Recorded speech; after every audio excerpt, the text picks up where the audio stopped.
2 weeks early for leaving campus with my girl. One of these girls is her. And the closest I got to college was throwing a touchdown pass to my buddy in the 5th grade. I was lucky to spend a lot of time with my grandparents. They were great. Learned to use my words to navigate life, just like Grandpa said. Make friends, make money. I experimented, took things apart. Guess I learned the old-fashioned way by just making mistakes. Hey! I've sold wine to grocery stores, driven heavy equipment, caddied on the PGA Tour, was in a band, even went to LA in my early 20s to give acting a shot. Pretty sure I can fly anything with wings. Worked in sales most of my life, got recruited to Wall Street, and one day I even rang the opening bell at the New York Stock Exchange. It's been a crazy ride. Married for 18 years, married for 18 months, divorced twice, and both of the women are in this picture. And I'll guarantee you, divorce during the Trump years was not fun. Lawfare sucks. But thank goodness I had a woman come to my rescue. And she's in this picture. Maybe it's just me, but I truly believe that humans can accomplish anything if they just try without the fear of failing. Most people stop before they even start. If you believe in leading by example, doing what's right by standing up for those who need the help, but most importantly, if you feel like you have the skills to spot a fraud, then this might be for you. This is a place where action speaks louder than words, where leadership isn't about titles or education. It's about showing up, execution, and understanding that no matter how experienced you are, you always have something to learn. Life's challenges only postpone your dreams. They don't erase them. Welcome to the Ackerman Alliance. We don't need no education.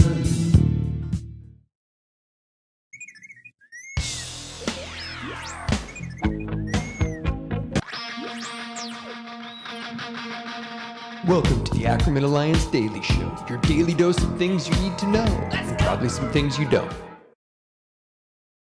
Good morning. Good morning. Good morning. Whatever time it is where you're at, I think we have a couple people in here. Not too many. Not surprised. If you do drop in, hit up the chat. See if you can help me figure out if it's working. Still getting used to this streaming business. Today is going to be a fun one. Marathon. I am going to broadcast for 10 hours, and I'm going to see just how much support and energy and excitement, or whatever you want to call it, around what I'm trying to launch here. So hang out if you do want to join. You can join the broadcast with your video stream. Let me know in the chat if you'd like to get a room link, and I will send you a room link, which you're just going to click that, select whatever camera you're using and whatever microphone you're using, and we'll drop you in and have a conversation. Let us know how it's going. Love to turn this into a space where, X has their live spaces or their conversation spaces where, people can go in and have discussions back and forth with each other, but they can't see each other. And I'm getting way more into being face-to-face with people. That's the problem I think we all have. That's what is causing so much of this divisiveness and this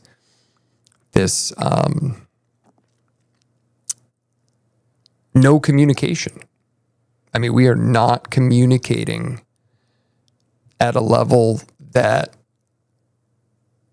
I think a society can function normally.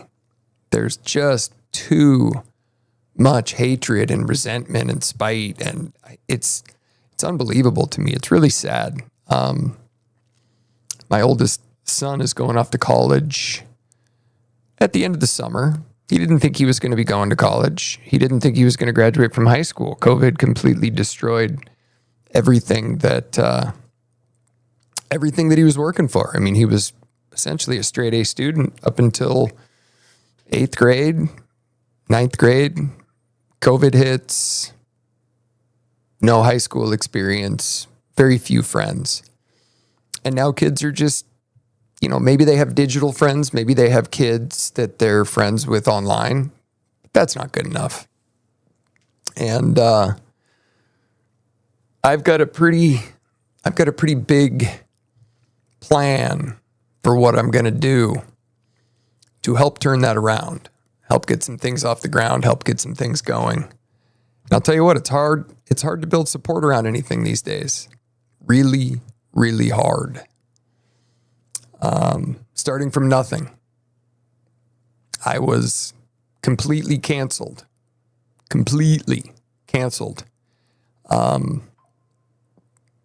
In probably starting around 2020. Married the wrong person. Ended up being the wrong match. Trusted again, and got taken out. Got taken out hard.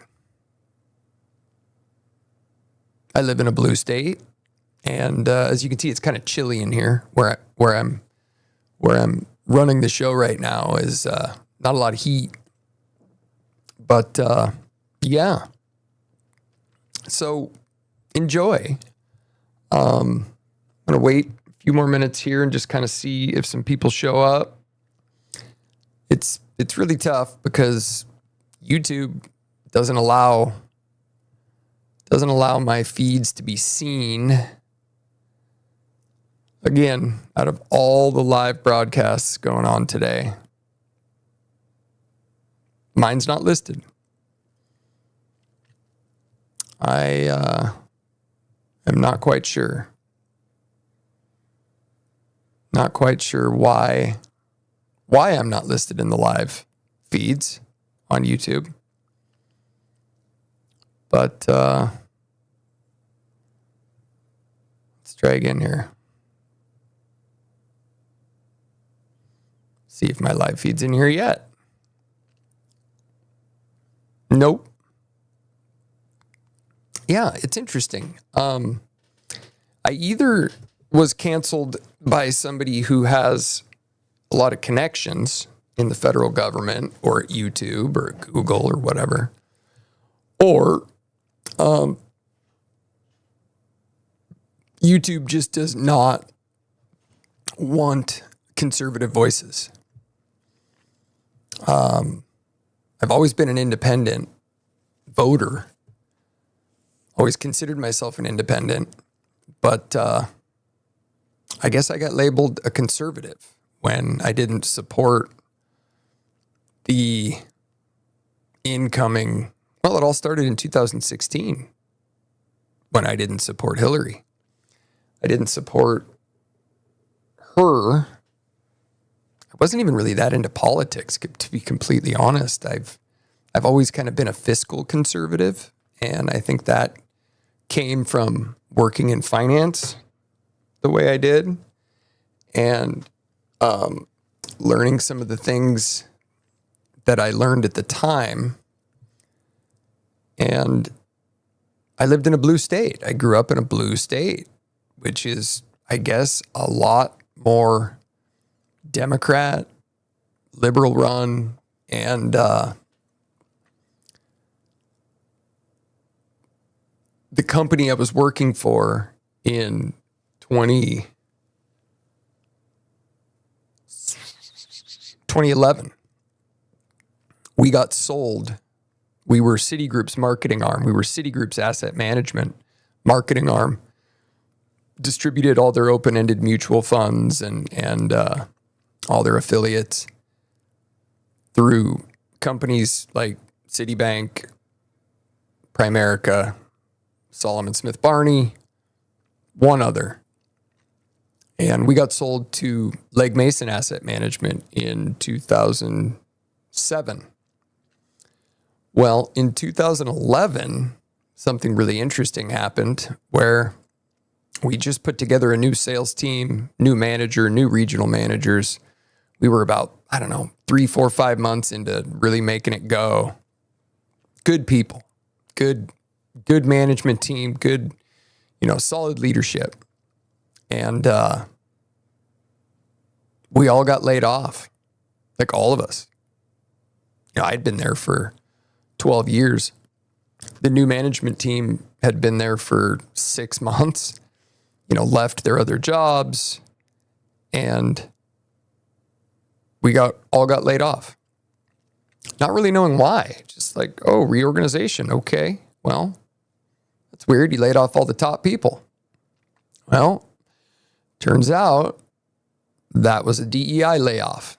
They were one of the first ones to essentially just axe all their white guys, axe all their people that, I guess, represented everything that America was trying to turn off.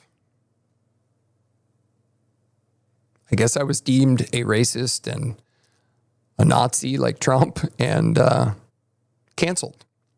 And if you've ever been through that, if you've gone through that during a difficult period in your life, it's tough. It's really tough. I had just gone back. I had just rang the opening bell at the New York Stock Exchange. They flew me back east. I nailed this fund distribution target and really crushed it for the team. So they flew me back to the New York Stock Exchange. You get to have breakfast with, in kind of behind where, the bell podium sits. Get to just learn the ins and outs of how the exchange works. It was fun. There was about, 20 of us. And 2 weeks later, they laid me off. They went, thanks for all your hard work. Goodbye. And it's a,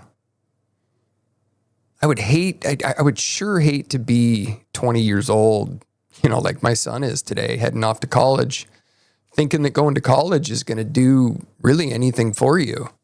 I mean, he just got done telling me yesterday he was finishing up his associates at a community college through a program that allowed all these COVID kids to kind of get back on track and, get off in the direction of finishing high school and getting a 2-year degree, which, I got to congratulate him for doing it, but I got to be honest. They essentially just handed him a degree, handed it to him. He didn't have to work for it. And they're not making anybody work for much anymore. It's really quite frustrating. How there's no competition anymore. There's no anything. There's just, it just feels like we're existing. Like everybody's existing in place.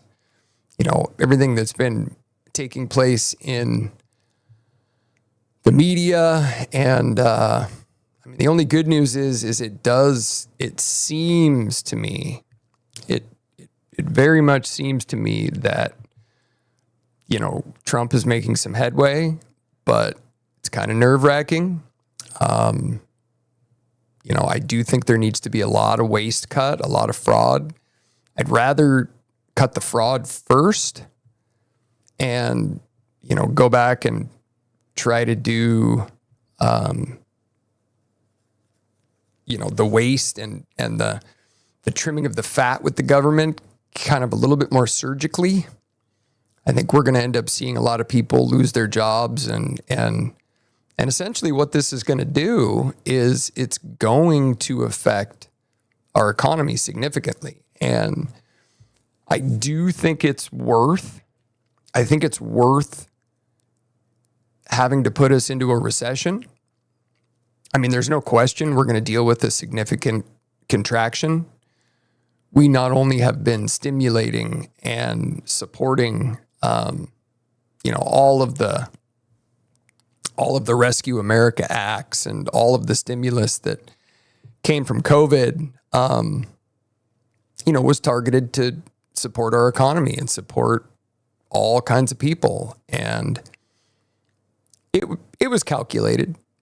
It's very easy to see right now what took place and why.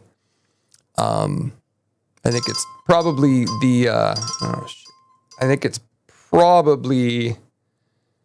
the most significant reason as to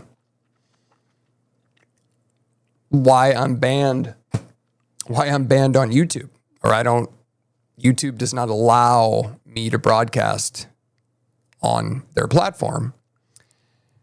And I'm absolutely sure it's because I started posting videos in 2022, early 2023 maybe,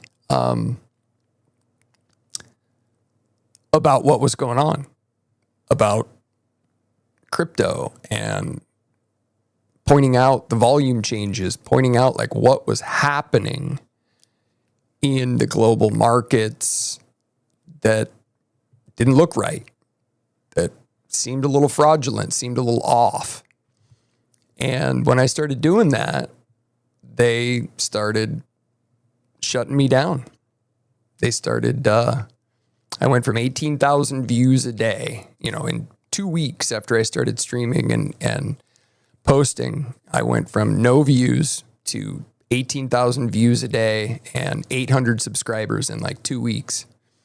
And then I guess I got a little overzealous, did not realize the lengths at which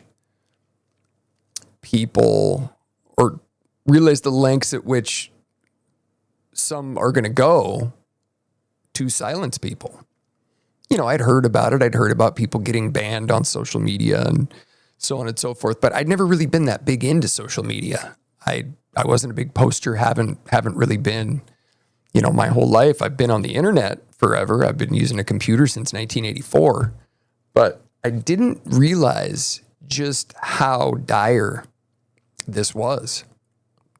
Now, obviously, now it's significant. This is significant. And there's a lot of reasons that this is significant. I thought live streaming would actually get me out to more people because I thought they couldn't suppress live streams. I thought, a live stream had to be available in the rest of the live streams that were available at the time. But that's not true. It's true on X. My stuff can be seen on X. And who knows? I might just be sticking to X. X might just turn into the only place that anybody has an opportunity. I mean, just think about that. If Elon Musk had not have purchased X, if Twitter stayed Twitter, and, the left-wing media and the Democratic left, if they owned YouTube, Twitter, and everything, just think how screwed we would be right now. I mean, just think how screwed we would be. And I think it's easy to think right now that, okay, Trump's in office, changes are coming in hot, Elon, richest guy in the world, making a lot of people mad. It's kind of easy to get lulled into thinking, okay, things are going to be okay. But there is a lot more that needs to take place. There's a lot of things that need to happen and happen smoothly and happen in the right order for this to really go back in the right direction.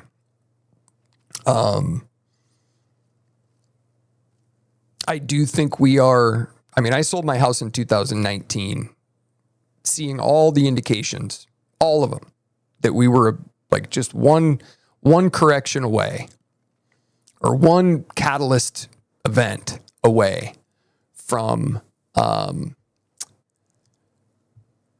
just getting annihilated. I was kind of forced into selling my house. My mother had just died about a year and a half earlier. She was an alcoholic her whole life. But it turned out her own sister was kind of not responsible, but she had a really abusive husband, and I don't even want to call him a stepfather. He was essentially a vagrant, just a homeless guy. And when my dad left her in 1990, I was a junior in high school. This guy just showed up. He was a long lost brother from an old family friend that had heard that she got divorced. Well, she owned a nice waterfront house that my dad gave her in the divorce, and property, and my grandfather paid it off for her. And, they just took care of her. They didn't make her do anything. They didn't make her grow up. They didn't make her accountable for anything. So this guy moved in, and they got married, and they changed the wills, and he, over the course of about 25 years, found a way to knock her off first, and so my aunt could remove her as the executor of the family estate. And I didn't think anything of this. Like, I really didn't suspect my family to be so evil. I guess just let that be a warning. If you think you know your friends, or even if you think you know your family, if it ever comes down to money or assets, all bets are off. We are finding out really, really quickly, and in a way that I've never seen before. But we're finding out real quick just how many narcissists are out there. I mean, we've seen it grow on YouTube like crazy. There is more craziness happening out there today than ever before. It's going to be a rough ride.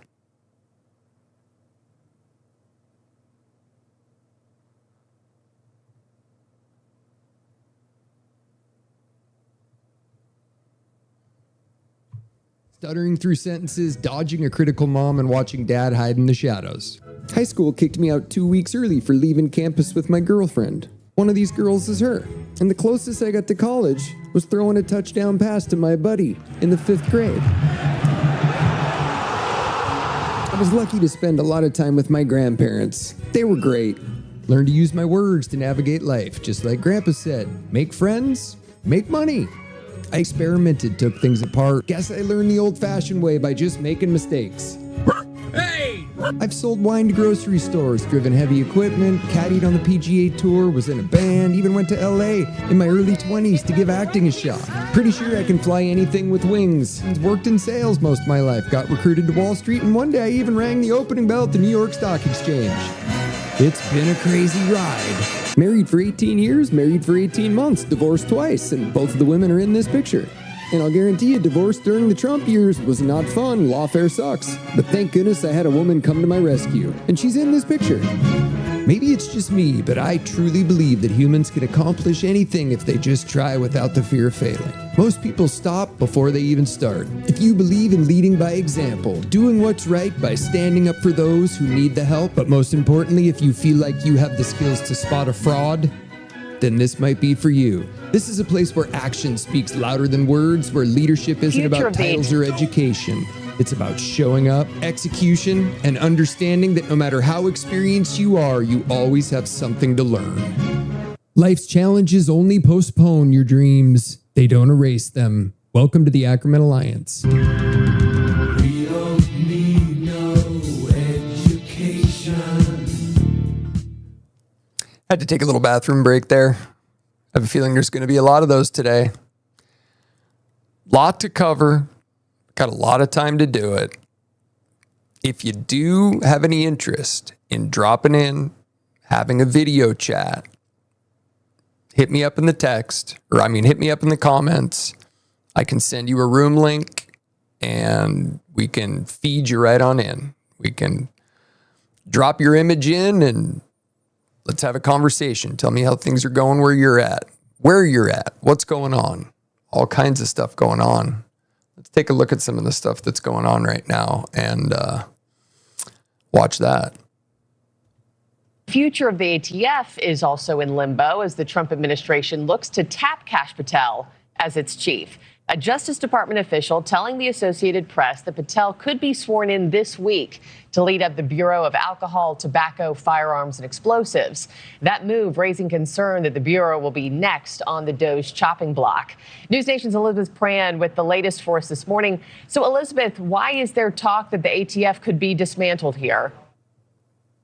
Well, Marquis for years has been controversial, right? Critics say that it unfairly targets lawful gun owners, that it infringes on Second Amendment rights. And look at some lawmakers. So let's say you're watching from Colorado. Your representative is Lauren Boebert. She has been just one lawmaker who wants to abolish ATF entirely. And now you bring in the selection of Kash Patel. He's newly confirmed, right? He was narrowly confirmed, by the way, of the FBI. And he could be, as early as this week, taking the helm over at ATF. So is the dual role unique? Absolutely, to say the least. It just shows that the administration is certainly tightening its belt of control. Yes, both agencies fall under the DOJ, but that brings me to my next point is Attorney General Pam Bondi in fact, just fired the general counsel, ATF general counsel, just days ago. And she has said that the agency does target lawful gun owners. And Republicans have slashed funding in the past, even during the Biden administration. So you can really see why those upwards of 5,500 employees are curious what the next couple of weeks will bring. Yeah, Markey? For sure. So, Elizabeth, if Patel does take the helm of the ATF, what would happen next? Well, there's no formal plan. Anyone's guess is as good as mine. And we've seen pretty swift moves with this administration so far. We've seen cuts. We've seen people take different roles and shift to different agencies. This is all something that we can consider. And now that we look at the confirmation of Kash Patel, it's really anyone's guess what could happen over the next couple of weeks. There are concerns that perhaps he doesn't have the experience, that perhaps he was narrowly confirmed. And supporters who praise the ATF say, listen, that agency has done a number of things to reduce violent crime. Look at the National Integrated Ballistic Information Network. I know it sounds like a lot of words and it sounds confusing, but really it's been a database that has helped local, state, and federal agencies to get all the information in one place. Remember, they're on scene. They look at explosives. They look at trafficking of weapons, at drugs, at arson. So they do encompass quite a bit. And if you think about it, a lot of those employees are, in fact, gun owners. So for those 5,500 employees, there's really a lot on the line, and they're wondering what could take place over the next couple weeks. Yeah, well, I'll tell you what could take place is we could figure out, finally, what the hell's been going on. That's what I'd like to know. I just feel like I've been manipulated for so many years. I mean, it's pretty unreal. It's pretty unreal just how much manipulation and control. I mean, if you've ever been, and I was in 2 marriages that ended up being really, really abusive, for lack of a better term. We're just now kind of just starting to crack the envelope on truth. You know, yes, men and women need protection from some violent men at times, but who hasn't been protected is men. Men have had no protection. In fact, men have been singled out. We've been isolated. We've been slandered and accused of things that we didn't do, and thousands and thousands and thousands of them. I have probably 10 different individual cases of either friends or acquaintances that have of men who have gone through divorces. And have been accused of things to have their children taken away or to have their voices silenced. So, been financially ruined and just left for dead. Just good dudes. Good, normal, empathetic, normal people. Just destroyed, forgotten about. Why is that? That's what I don't get. Were all the women in the country just like so adamant about what were they so adamant about? Were they adamant about just being in control? I mean, that's essentially where I have placed the marriage box. The marriage box is I was married for almost 17 years, and then I was married for about 18 months. And if you caught it in the opening plug there, divorced in late 2017, married again in kind of mid 2018, and then divorced again 18 months later. And both of them, like the vows, why did we even say vows?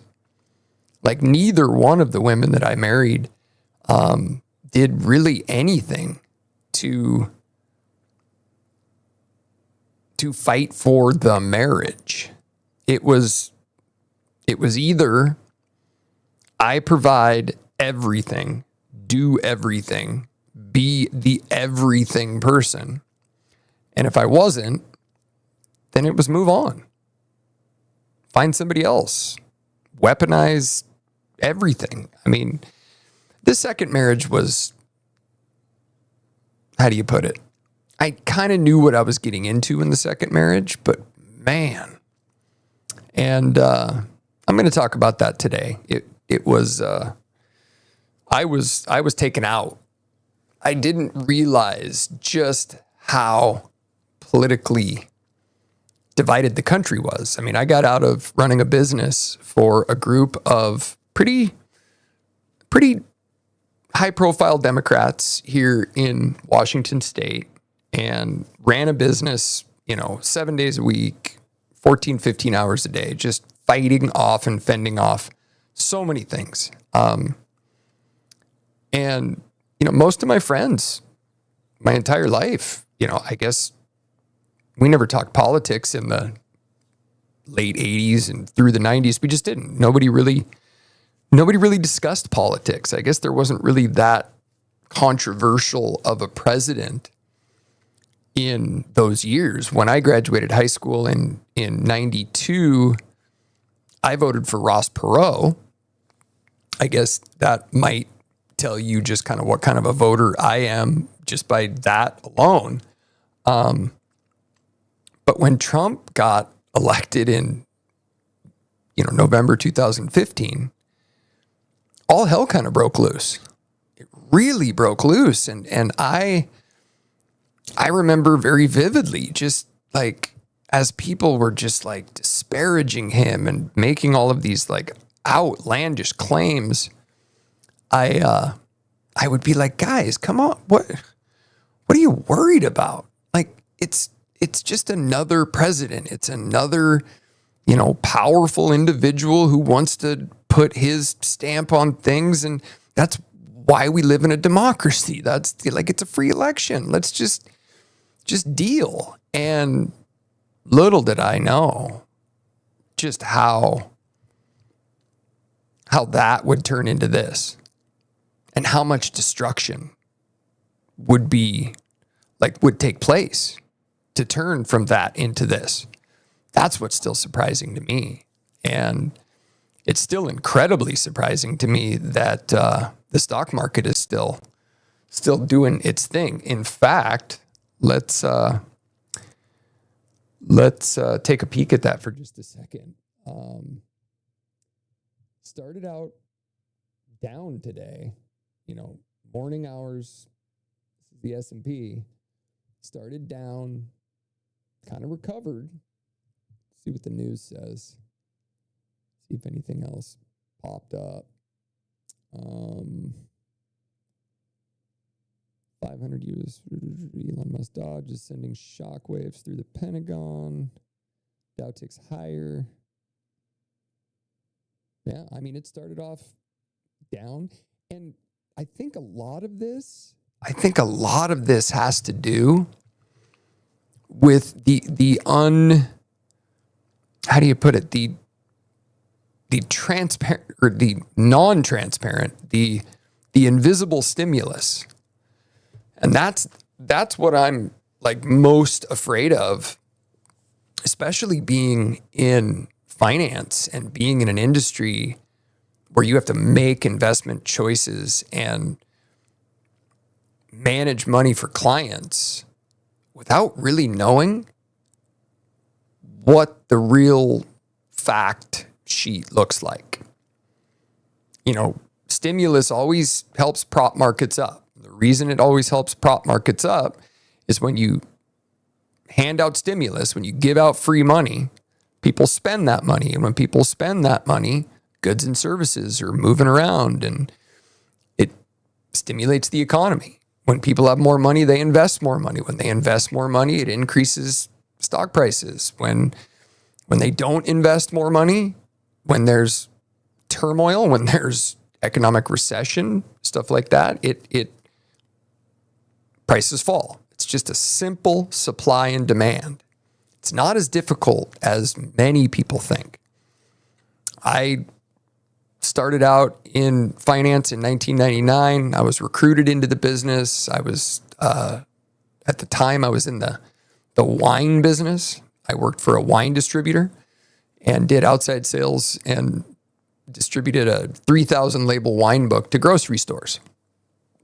And I got recruited to finance, took my Series 7, took my Series 6, my Series 7, and hopped on a plane to New York, spent a couple weeks in New York, worked for Citigroup Asset Management. Our offices were located in 7 World Trade Center, which came down, and as everybody knows. And so I got to kind of just have this on-the-job training in wholesale finance. And wholesale finance is, retail finance is investment advisors working with end clients. So if you, the individual, go to an investment advisor and you need to roll over your 401k or you want to start an investment program, you go and get a retail financial advisor to help you with that. I worked with those financial advisors. I was a wholesale, I guess you could call me a wholesale financial advisor, where I would travel the country, mainly 12 states west of the Mississippi, and meet with stockbrokers, financial consultants, independent advisors. And boy, it was like drinking from a fire hose. And, there's 100 million different ways to skin the cat when it comes to saving for your future and investing. Right now, the last 10 years, the majority of all the investments have essentially gone into the big tech companies. NVIDIA, AMD, Apple, Tesla, and they're still, the NASDAQ has driven a lot of growth, and technology stocks as a whole have driven a lot of growth. And my fear is that these cuts, the Doge cuts, which are going to be, they're laying a lot of people off or getting rid of a lot of people, giving a lot of severance packages. As those people, and all the people have to go back to work, we should be seeing some reporting today, I think. I think today was a day when people were they were required to go back to the office. And, do you think that all of this was planned? I mean, it has to have been planned to eliminate the need. I mean, first of all, I don't understand why they think, I mean, I guess since the federal government probably owns the buildings, but think of all the commercial real estate around the country that's still just kind of empty. I mean, I'm sure you've seen it where you live or where you're at. You know, COVID took a lot of businesses out, took a lot of restaurants out, took a lot of commercial lease, or a lot of space that was leased commercially, took that out. And that has an effect. That has a significant effect on things. Banking, I don't think has seen, I mean, again, do we know if everything that's been reported, do we know if it's real? Do we know how much fraud has been baked into this yet? I don't think we know that. I don't think we know just how bad off we could be in this particular moment. Whoa, that was weird. So here's my prediction. Mark my words on this. The market is going to start unwinding. It probably will happen soon. As soon as a lot of this, like these pipelines of slush funds, you know, the billions heading out the door. Did anybody else hear that? I think they blamed it on the Biden administration directly, that there was $20 billion taken and dropped in a bank account somewhere off the government's grid that was found, like, right as these new appointments started to take over. It's like, how bold do you have to be to just, none of these people feared going to jail. None of them feared anything in terms of a consequence. I don't know about you, but when I was given the opportunity to do all sorts of things that were considered breaking the law. You know, I got a pilot's license when I was 16 years old. You know, you're still in high school. And I lived in Washington State. There were people that I knew. You know, there was a lot of growing of cannabis back then. A lot of people grew it outdoors. A lot of it came down from Canada. And I was offered, when I was 17, $10,000 a trip to just fly across the border, land, fly back across the border, land, 10,000 cash. I mean, I never, ever chose to do a crime because there was no way I was going to do the time. Ever. I never wanted to go to jail I never wanted to get in trouble for anything. Like, I was careful. I mean, I was a risk taker. I mean, I have been in trouble before, but never any sort of real trouble. And it just seems to me that, like, there are so many people and so many news organizations and all of the media that has been paid to support all these things that are just makes me feel sick to my stomach. And, you know, the stuff that's going on right now. I mean, it's happening again. You know, I spent years building a good reputation. Years. You know, you did what my grandfather told me to do, right? You just treat people right. You do the right thing. When you hear that little voice on your shoulder, you listen to it. You treat women with respect. All that. Lived my life that way my whole life. And suddenly in a flash, and really it was it was just like what the Biden administration did. You know, when my aunt stole all of my inheritance, essentially, she just like pillaged my grandmother's estate. Her and her husband, she was an unemployed realtor. Her husband's been a truck driver for the last 30 years. Not that that's a bad thing, but he only worked 1 day a week. They own 4 homes. How do you end up owning 4 homes on that kind of income? So it's more and more disgusting to me just how sick this has gotten and how lopsided a lot of this has gotten. So I don't know. I think there's light. There's light at the end of the tunnel. This whole project that I'm starting here and everything that I'm doing, I hope to bring a lot more hope back in. But anyway, I'm going to take a break here in just a second. I got to go grab something to drink. We'll see you guys back here in about 10 minutes.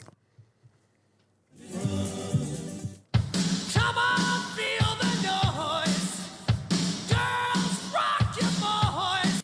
So this whole thing started because I wanted to get my podcast and my streaming and my broadcasting and everything that I've been working on for almost a couple of years now.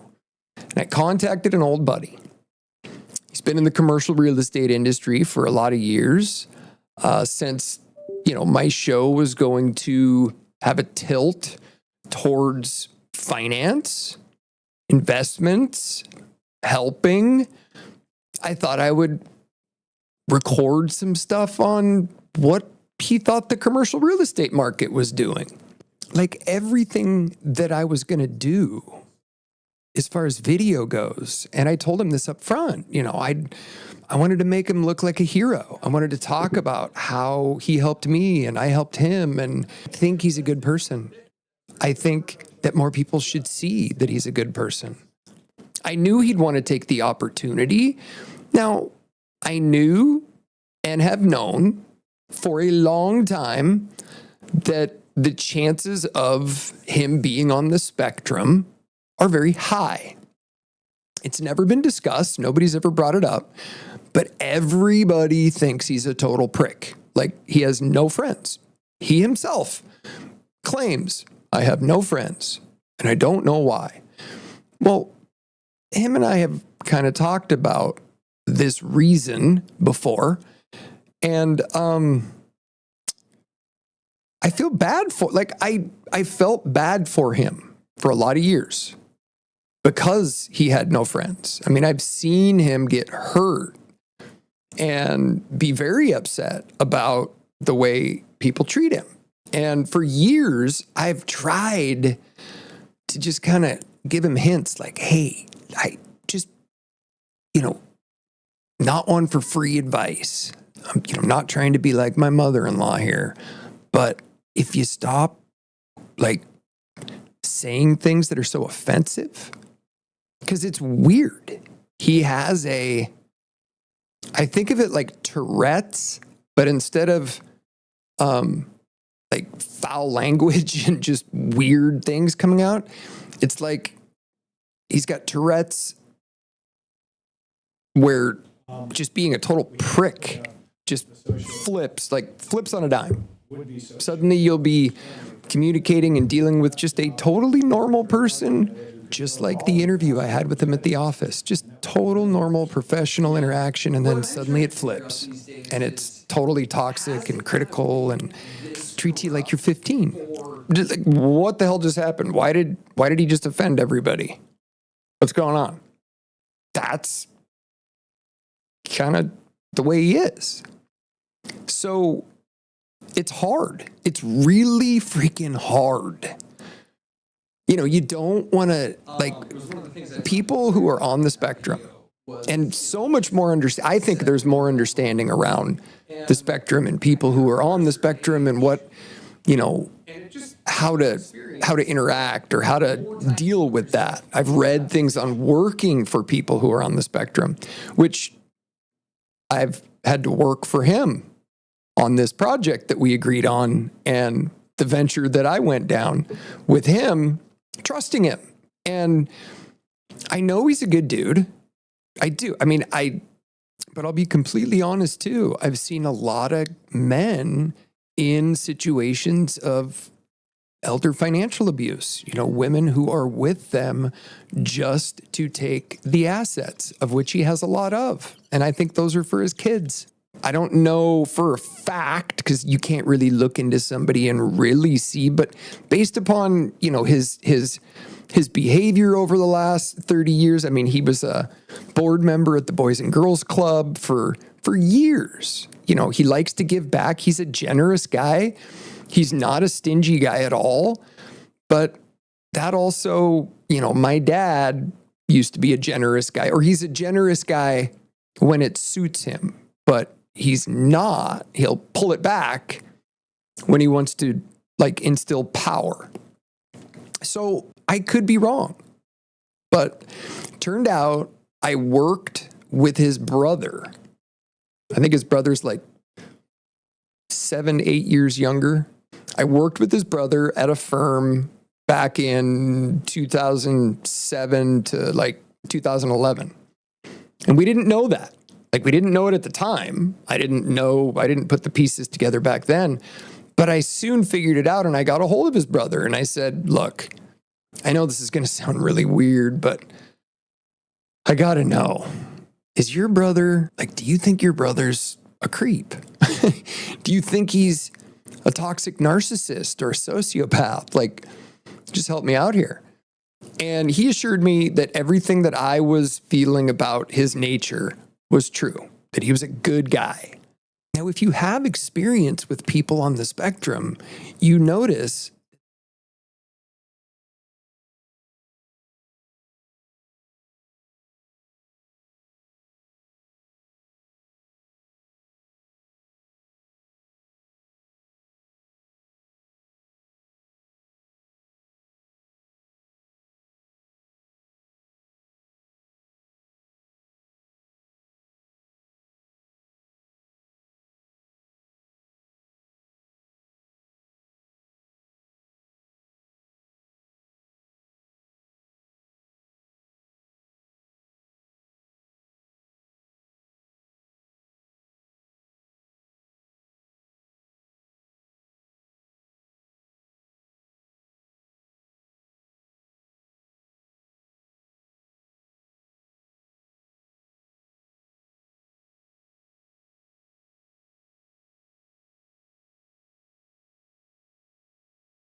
if you go to the AckermanAlliance.com, www.ackermanalliance.com, there you'll find the GoFundMe that is kind of tied to that last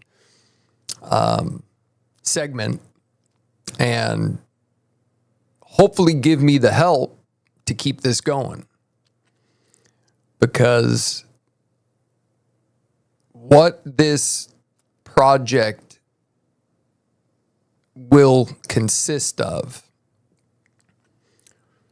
is we're going to be acquiring some property, a lot of property.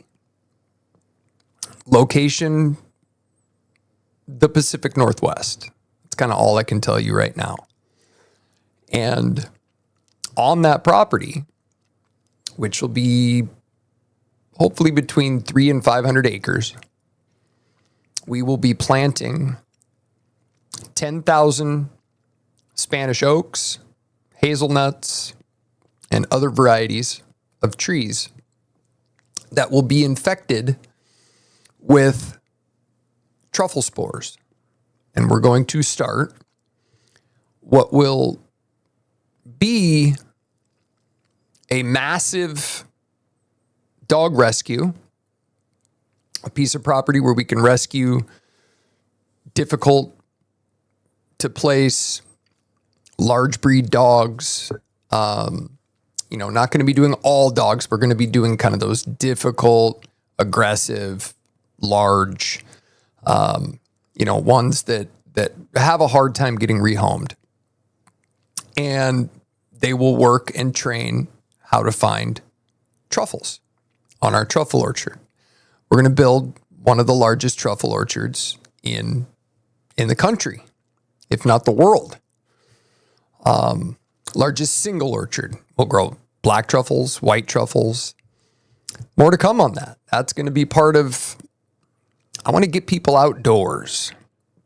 I want to get people back into the environment, learning how to be useful, skillful, and build things and invent things. And the vision that this is going to pull from all my resources, all my experience, and through I manage money. I'm an investment advisor. I manage portfolios. I haven't started up. I've been in the wholesale investment business my entire career, and I will be looking for some very specific established financial advisors who would like to do something a little off the grid.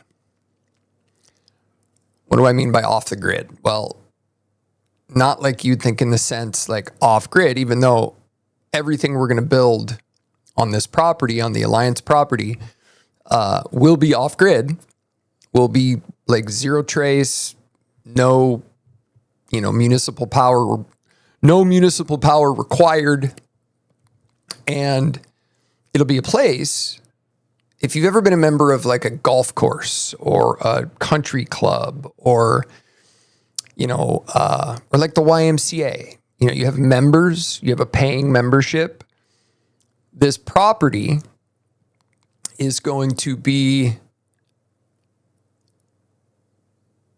a membership-based access.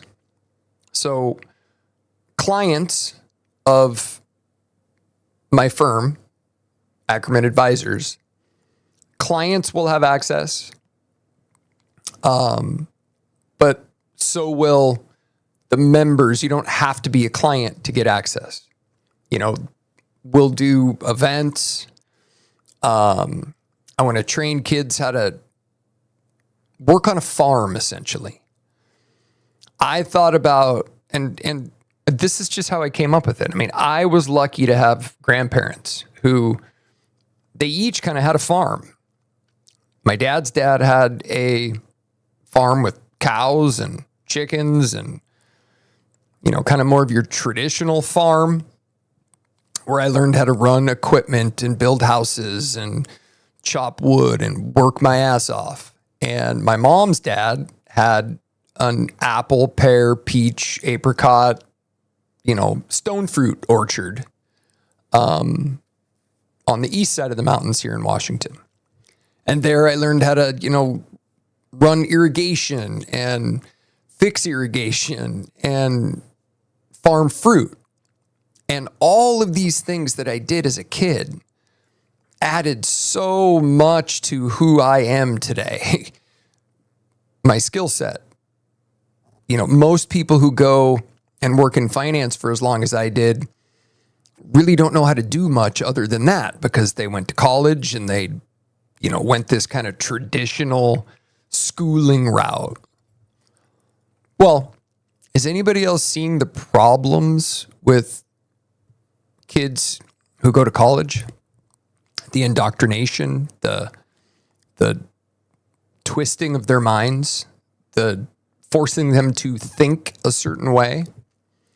That's what I want to give people the opportunity to come and learn things and do things and be a part of things that are outside the box. We'll do engineering projects. We're going to do science here. We're going to have a shoreline construction company that will run out of there. We're going to have a float plane business that we're going to run out of there. I think everybody should learn how to fly an airplane before they graduate high school. Even if it's just taxi, take off, cruise, land, or even just land. I think if everybody had the confidence to fly an airplane or land an airplane or whatever it may be, if everybody had that ability, I think it would give people an initial confidence in themselves to keep pushing. And we got to get out of this critical world. We are criticizing each other to death. Like, the criticism it's endless. There's so much of it. It's like the go-to. I mean, it's unbelievable. I dealt with it with my parents. I had a mother who was incredibly critical. I mean, she was an alcoholic, stay-at-home mom, toxic, narcissist. And that does not inspire kids to succeed. It doesn't. It just absolutely doesn't.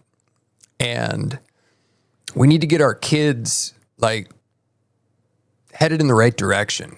Hell, we need to get our country headed in the right direction. I am hoping that we're going to make it through all this without any sort of a civil war or any sort of without any sort of violence.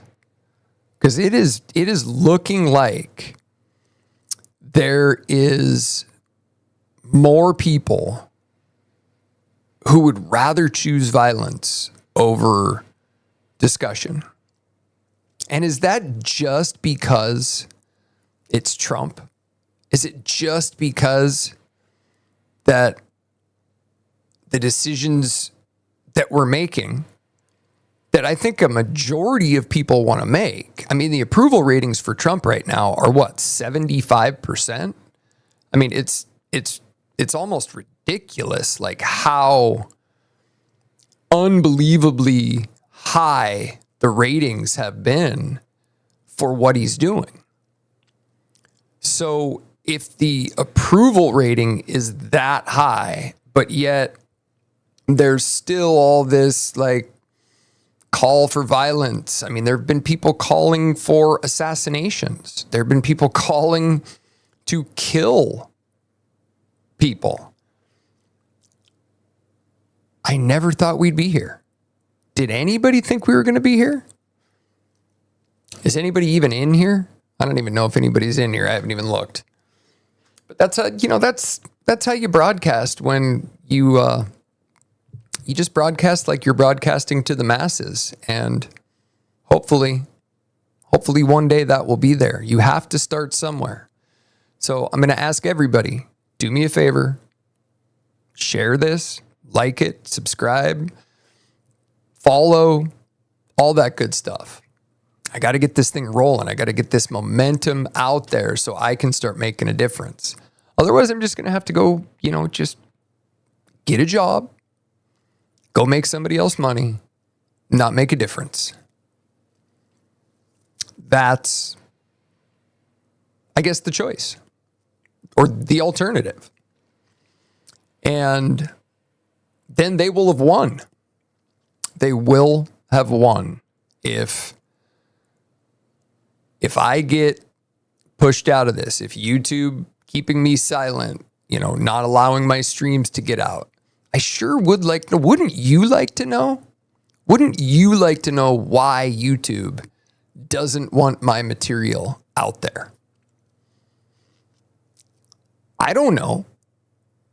I mean, maybe if you just spend enough time listening to what I have to say, maybe we'll figure it out. Maybe you can help me figure it out. Somebody help me figure out what is it that's in my message or my messaging. What is it that makes a company like Google want to keep me quiet? Is it because of what I know?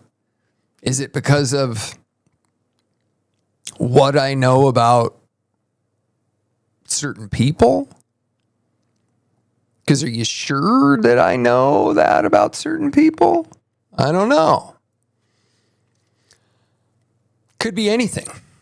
Could really be anything. It could be my knowledge about what took place in the stock market. It could be my Bitcoin video I put up in 2022 that showed that, I was warning people. I was warning people that Bitcoin, speaking of Bitcoin, where is Bitcoin? Yeah, Bitcoin's having a tough time making its run.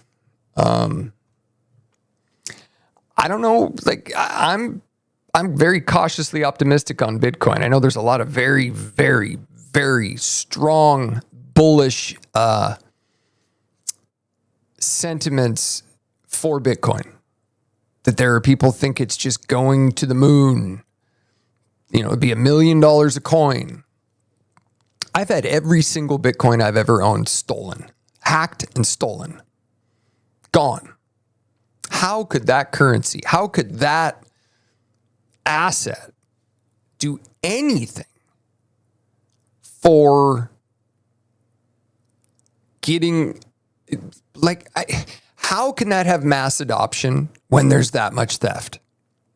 And nobody even really has any oversight of, there's no course of action you can take to get that back. What is it? The FBI? I mean, I've reported a couple that, one of them was, one of the thefts was $15,000. Just gone, poof. Can't report that to anybody. What are they going to say? No, sure, we'll get your money back. They don't know. Why would anybody mass adopt Bitcoin? I mean, I guess the ETFs are a little different story. What are the ETFs doing? The ETFs, I was adamantly against the ETFs. In fact, I would, the ETFs are all down. I was adamantly against the ETFs. I would email the SEC probably once a month and just, a generalized email. Maybe that's what got me on the list. Maybe the SEC, maybe the feds are actually trying to suppress my voice.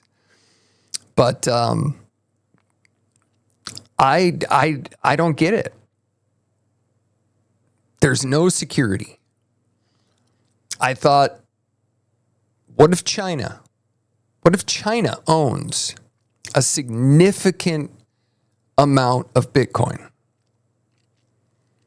And then the price spikes, everybody piles in, they make it so grandma and grandpa and mom and dad and everybody can just start piling in their IRA money and their 401k money and they all pile it into the ETFs, and then China decides to dump it and they just sell everything. Remember, trading is your money doesn't go into an account and get bigger.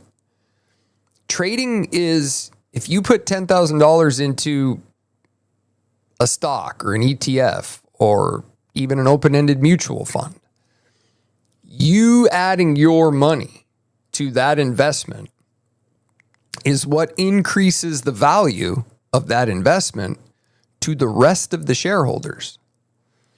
Because the more people that add money to an investment, the more it's worth.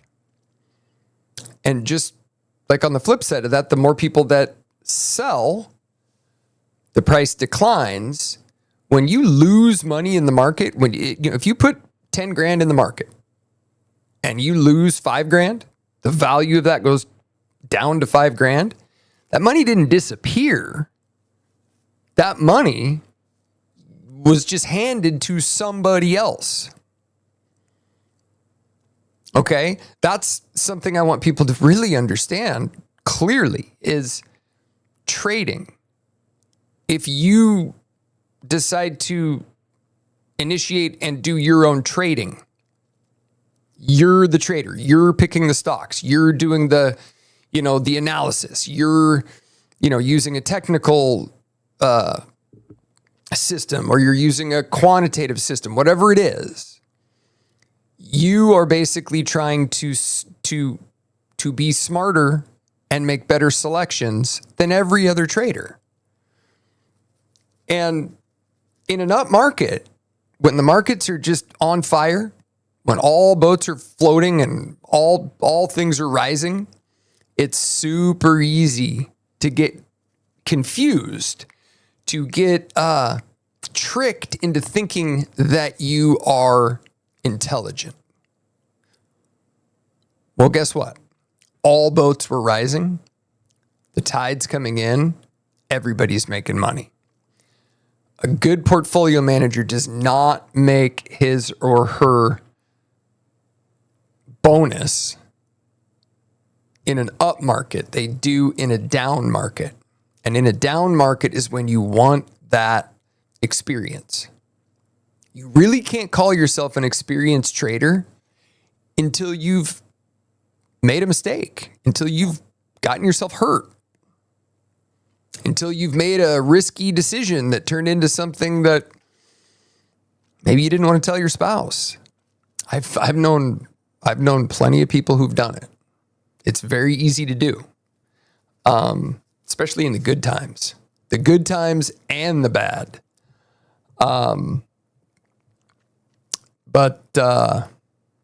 Yeah. How many people we got in here? We got anybody in here? Who's in here now? God, there's still just 3 people. If any of the people watching, like the 3 people that say, you're either in YouTube or X right now, I don't know if there's anybody on Rumble or not, but can somebody throw a chat out just to prove that you're real? Just say hi. Hello. We're listening. I just don't necessarily believe that even the 3 people are real. Can anybody see my streams? Where do they come from? How did I get on this list? What did I do? What do I know? What do I know that somebody doesn't want other people to know? That's the $1 million question here, isn't it? Yeah, nobody's leaving a chat. Interesting. I wonder if anybody actually is. I don't know. Somebody just left. Maybe I'm just being monitored. Who knows? Oh, well. Life's tough.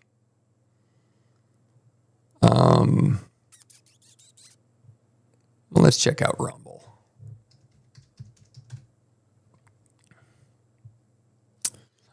Okay, let's check live. There's live. Lot of stuff. Lot of live feeds on Rumble. Looks like everybody has full, legitimate, anybody can access live streaming on Rumble. Don't have that on YouTube, though. And that's a bummer. That is literally a bummer.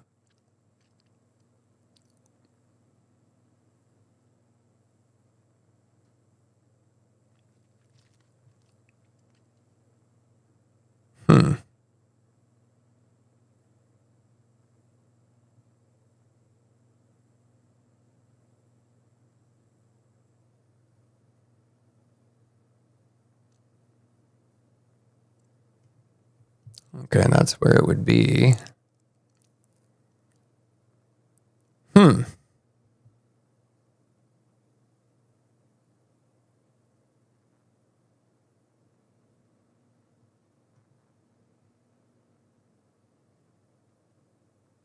No.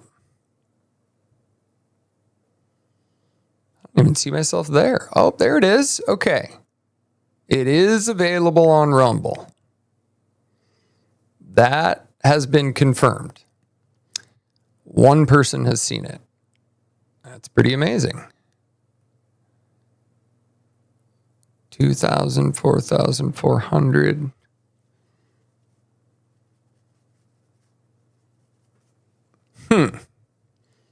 Anybody has any tricks for how to get people to your live stream? Sure like to know. Maybe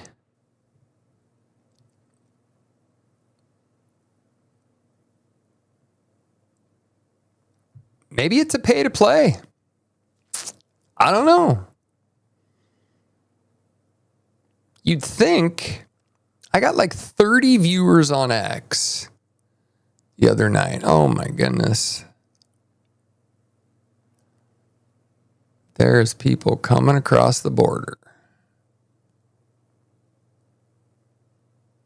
How did we let it get here? How did we get to this place? What did we do? Do people really hate Americans as much as it seems? I mean, I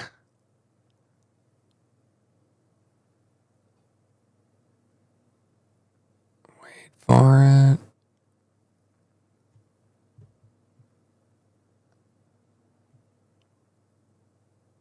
Oh my God.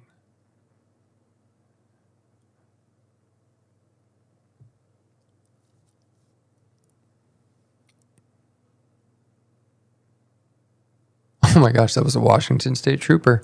Oh my goodness. Well,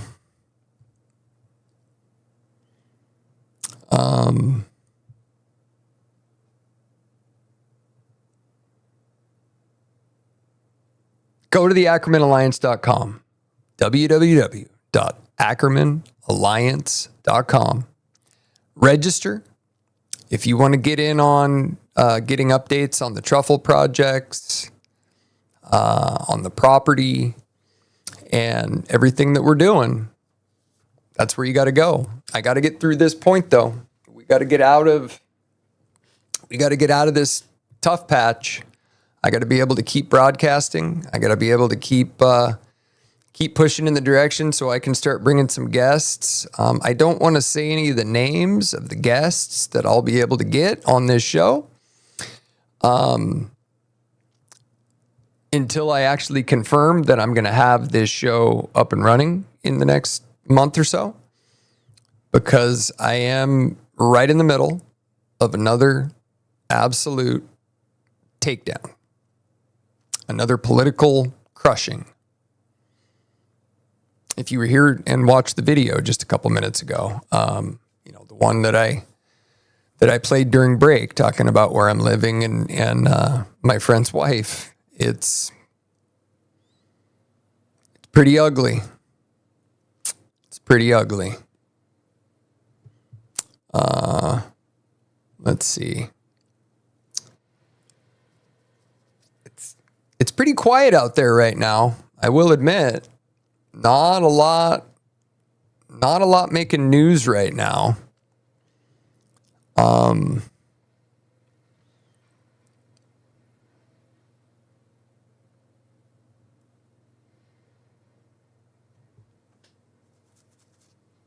Let's see what Russell Brand has to say. I think he might have something good on. Whoops. Whoops. Why is that not working? Whoops.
I had enough of that one. I like Russell. Russell, I've been with him from the beginning. He's got good stuff.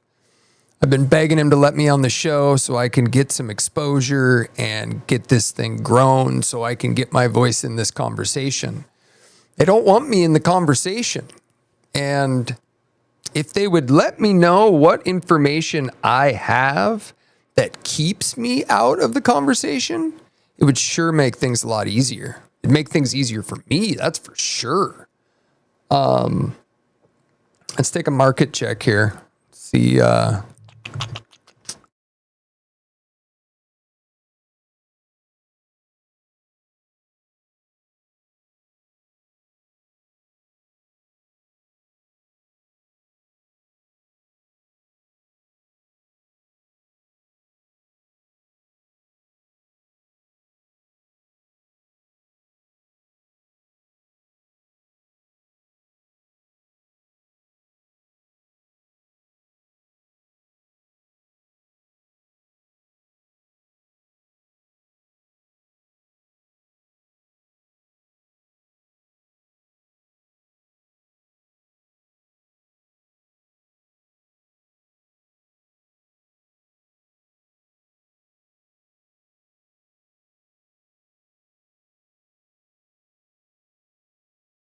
at that. Apple's making a decision to manufacture here. That's what we need. We need more. Our labor force, it's really pathetic. How, like, for how smart and innovative American citizens are. You push us up against the wall, we will push back. If you were around during 9/11, you know, all our kids, they have no idea what it was like. I was around. Our offices went down in the attack. We were in 7 World Trade Center, and I remember it like it was yesterday.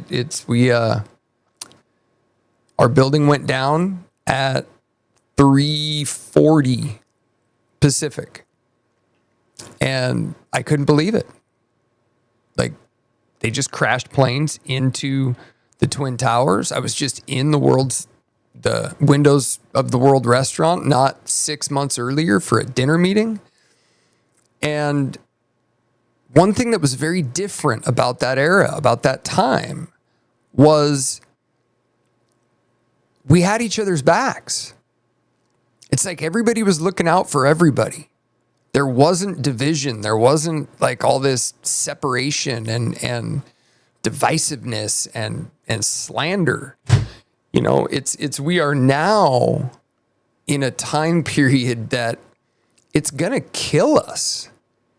Like, this is a toxic space that people have been in for a long time. And I guess we can only hope that the pressure that will be put on bureaucrats, elected officials, we got to keep pushing. We've got to stop this fraud. We got to stop this waste. We have to stop the amount of money that's being sucked out of our republic. And I hope people will start to understand that, you know, when you do that, when you stimulate, when, you know, just looking at the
that I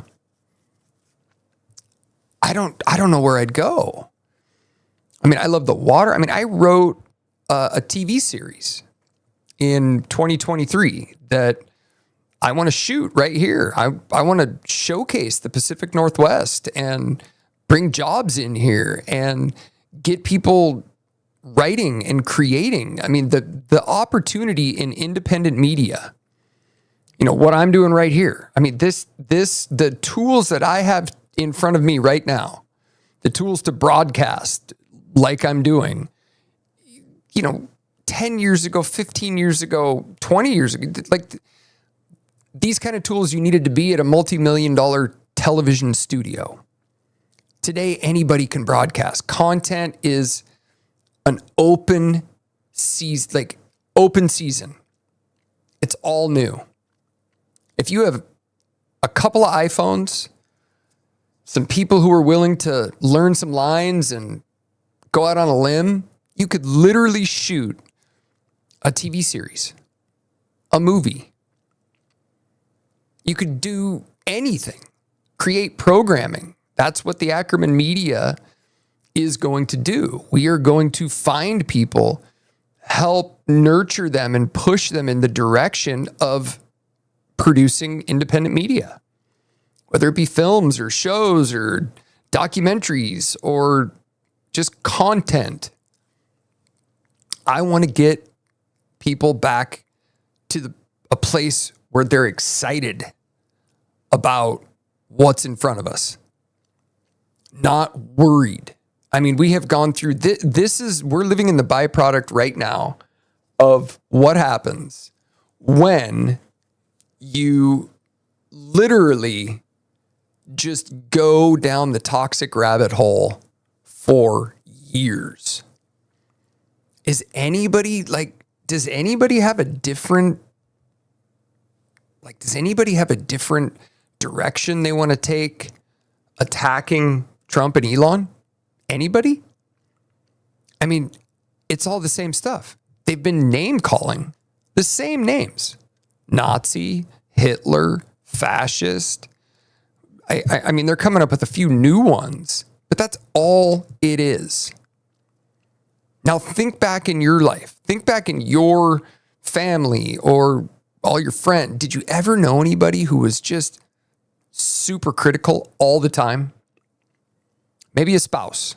That's usually, it's an overly critical person who's just always kind of finding the negativity, just throwing little darts. You know, how about the mother-in-law at like the holidays? You know, those underhanded, condescending, toxic, critical ego. Those are the same people. There was my only understanding or way to really even attempt to understand all of this is there had to have been a lot of trauma, a lot of abuse, abandonment, or just a narcissistic role model that taught them how to get what they want. I mean, I saw it when I got married in 2018, and I'm telling you, like, I'm still in love with this woman. I mean, I have not been with another woman, gone on a date since, you know, I left her in 21, late 21, moved back from California, was down there for about a year, got stuck down there during COVID, and my car got totaled. Long story. But I mean, I felt like this woman was the one. We had met on a whim at a hotel, just at a convention. I was dirty. Actually, you know what? I think I might even have the video. This is how my marriage started, this is how I met my wife that I married in 2018, just months after I got divorced after a 17-year marriage. Oh no.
That's how it happened.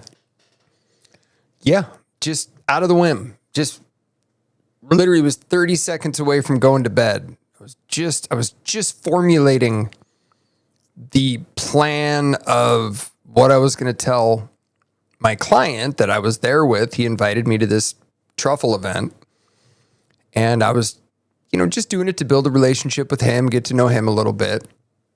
And she walked in just like that.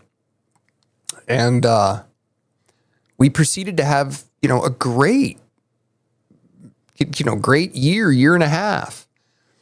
Planned a wedding. Her mother kind of twisted my arm like, hey, I think you guys are perfect.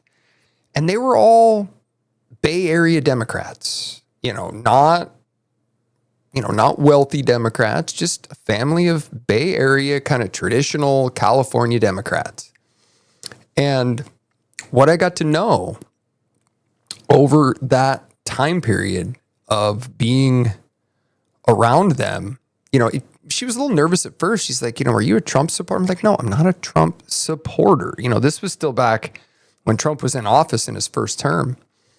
And I'm like, I'm not a Trump supporter. I literally didn't care. I was so busy during the 2015 election that I almost didn't even pay attention to it. The only reason I became a Trump supporter is I was like, God, Hillary Clinton, no. And the only real reason that I would have picked Trump over Hillary, not because she's a woman, nothing like that, because I did not like the way she was handling the Benghazi thing, the destruction of emails, all that BS. I felt like she was condescending. I didn't feel like when I saw her and Bill interacting with one another on television, I didn't feel like she treated him very kindly. And I just didn't like that. I don't like people who are mean to each other. I think if you're mean to other people, I think you're a horrible person. And anybody who is mean to other people, even when I see it in public, when I see somebody who's being mean to somebody, I have a tendency to interject myself and try to stop it and just like, hey, why don't we just be a little nicer? Let's push each other up. I mean, maybe it's just a little corny sounding these days, but I'm not a real rah-rah guy. I'm a realist, but I just feel like we can be so much nicer to one another. Like, how is it again that so many people right now in our communities, in our families, can just put somebody down so badly? Be able to just name call and tell people that they're worthless and stupid or uneducated. I mean, wow. This is where we're at. It's going to be a long road, and I got to get some support here. I got to get this rolling. You guys got to help me. If there's anybody in this thing who can help me support this, here's my idea. Here's what I'm going to do. Because I'm not doing this, I'm not creating a channel and creating media necessarily to make income from the media, from the streaming. So what I'm going to do, I don't know how I can do it yet, but anybody, my early subscribers, my people who end up, helping me push this through to a following. I broadcast every day. I'm kind of mixing it up a little bit right now just because I have so many things I want to talk about. I don't want to confuse too many people. But the first, couple thousand or more who helped me get this thing rolling and into the algorithms, I'm going to put all the monetization, any money that I make from any platform is going to go back into a kitty, and it's going to get distributed to the people who helped me get this rolling. I can't promise you anything. I'm not like selling an investment. Like, this is the only thing you are doing in return for that is, wouldn't it be cool if like every channel or podcast or streaming show that you supported, wouldn't it be cool if you could get a piece of that revenue based upon how many likes you give, how much engagement you give, how often you watch? Because the more often you do that, the more money the content provider makes. So that's where my mind's at right now, is trying to put together some software plugins, some browser plugins that can keep track of that. And so my followers will partake and share in the monetization. That's just like my first step, because I'll make plenty of money as, my advisory practice and my business gets off the ground. That's the whole point. There'll be a nonprofit involved, the dog rescue. I hope to rescue thousands of hard to adopt dogs, train them to find truffles, train people to grow truffles. We're going to grow sturgeon. We're going to have a caviar and truffle industry business on the property. There's no better way to support existence through growing high value foods. That's what we're going to do. That's what the Ackerman Alliance is going to do. And we're going to teach people how to do that. Bring people in through the nonprofit, community outreach. I want to start spreading the message of become useful. Learn how to do as many things as you can. Learn how to fly an airplane. We're going to build drones, quadcopters, 4, 5, and 6 place quadcopters that people can fly. I want to get something going there. We'll launch a private placement. We'll build companies together. Like, this media that I will be doing is intended to stimulate discussion, stimulate critical thought, stimulate forward-thinking entrepreneurial mindsets.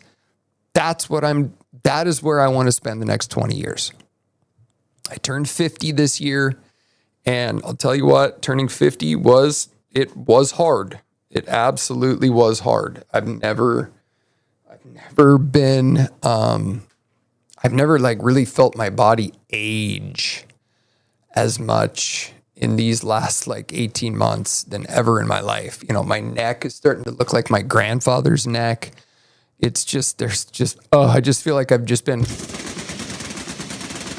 at the machine gun for just standing in front of the machine gun for weeks and weeks. So, yeah, quick break. I'll be right back.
Hi.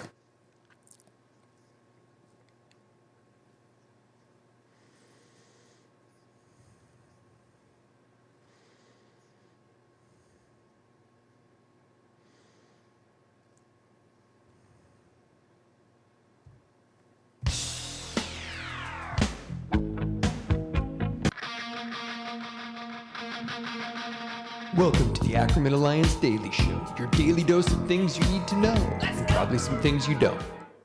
Okay, Lester got his walk. I got a little food. We're back, and seems like we have a few people in the stream still. I'm a little concerned that these people in the stream or bots in the stream, if there is anybody in the X stream, would you be so kind as to just throw a chat out? I got to see if the chat works in this thing. Can you do that for me? Can we do the chat? Does that work? Anybody here?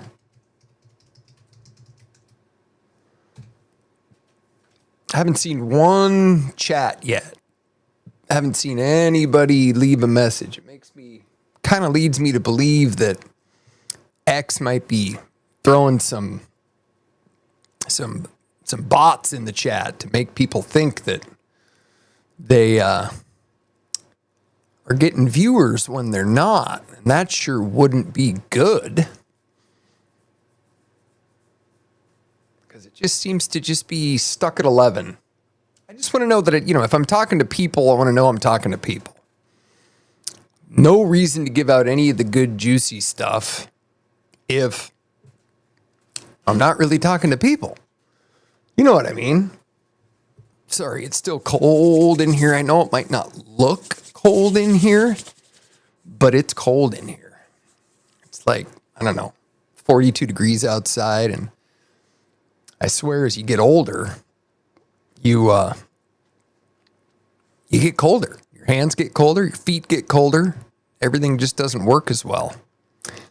Well, market tried to make a recovery into the positive territory, and it is back to, yeah. I just think we're in for a wild ride. I do. I think we are in,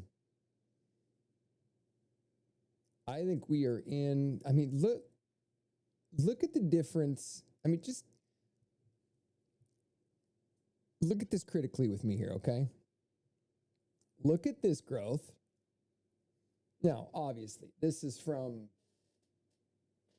1979 through the year 2000.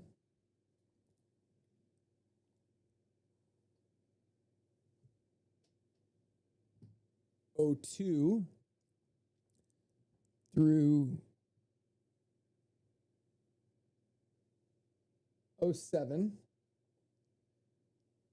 And then 2010, 8, 9. What's different about the chart? What's different? Different shapes, isn't it? Different way the mountain is drawn. This one kind of has a, kind of rounded off, a little slower, obviously lower volumes than here. Then suddenly things, it similar. But then here, those are just massive. Massively quick.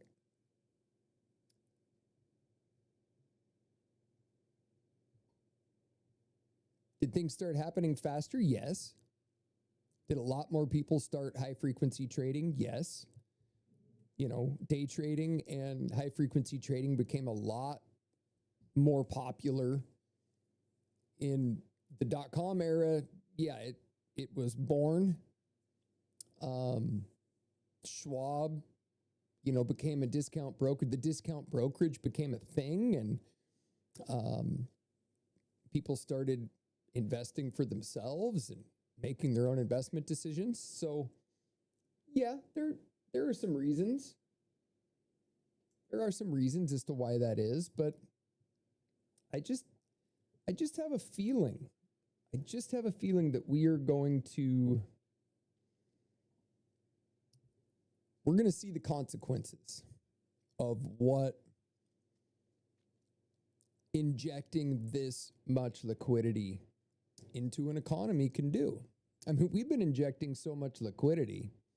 We've been injecting it into other countries. I mean, the things on that list, on that USAID list, that money's been going to. Ukraine selling half of the weapons and the munitions we've been providing them, selling half of them. And I heard something the other day that they're selling half of the munitions to the cartels on our own border. So we're arming Ukraine to fight Russia, and we're arming the cartels to attack us with 10 plus million people scattered around our country, just salt and peppered into every state. We have allowed an invasion of our country on the shoulders of virtue, on the shoulders of, but I guess we waited for just about all of our grandparents, my parents' parents, we waited for all them to die. They had to go. I can't tell you how many times I've seen in my career just a good, decent Christian family, adopted kids, raised 5 or 6 kids, worked hard, and then they die and their estates are just, the kids just ransack the estates, throw everything away, throw everything in the garbage. Not take the money, take the jewelry, take the valuables, and then just throw everything else in the garbage. That's what I've seen. An old friend of mine, his grandma died, and his mom and her brothers and sisters just wanted to throw everything in the dump. And we said, no, why don't we go have an estate sale? Let's go sell everything. I mean, why would you throw it all in the dump? We made like $3,000 that day. I'm just blown away. But I'm not surprised. I'm really not surprised. We've gotten really, really, really unhealthy. Oops, we don't want that again. Well, I guess there's nobody really in the chat. I guess there's nobody really in these rooms. This is kind of disappointing. I'll tell you what. If you want to increase engagement, Elon, the way to do it is not by lying about it. I mean, if I have, according to the software, I have 11 people in this live stream. I've been going for about 3 hours and 47 minutes, 3 hours and 53 minutes now. But you're not going to keep people doing this by providing misleading information on getting any viewers. Like, are you just going to dump 11 bots into my room and just hope that enough people come on? And I'm actually kind of amazed that, it's been stuck at 11. Not exactly sure why a few more people haven't bounced in and then bounced back out.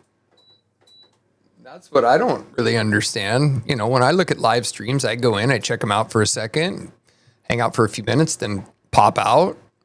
I'm almost under the impression that nobody can even see what it is I'm broadcasting.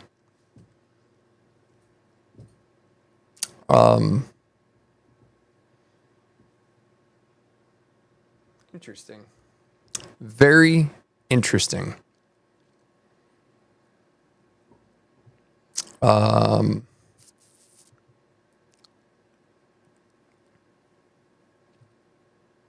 Does anybody have any questions? Is there anybody in here who can hear me?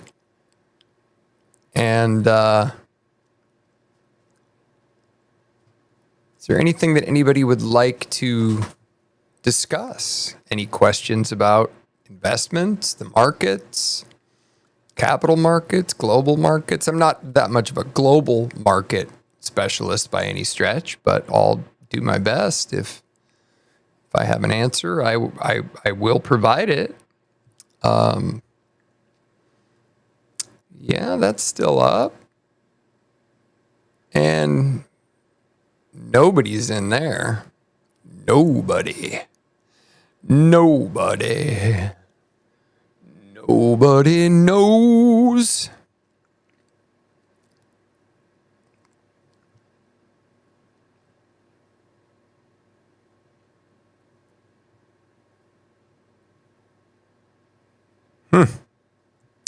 What's the most watched stream? The most watched stream right now is what did you do last week in the litter box? Oh, with Jules and Cat Turd. Let's drop in on them real quick and see what they're doing.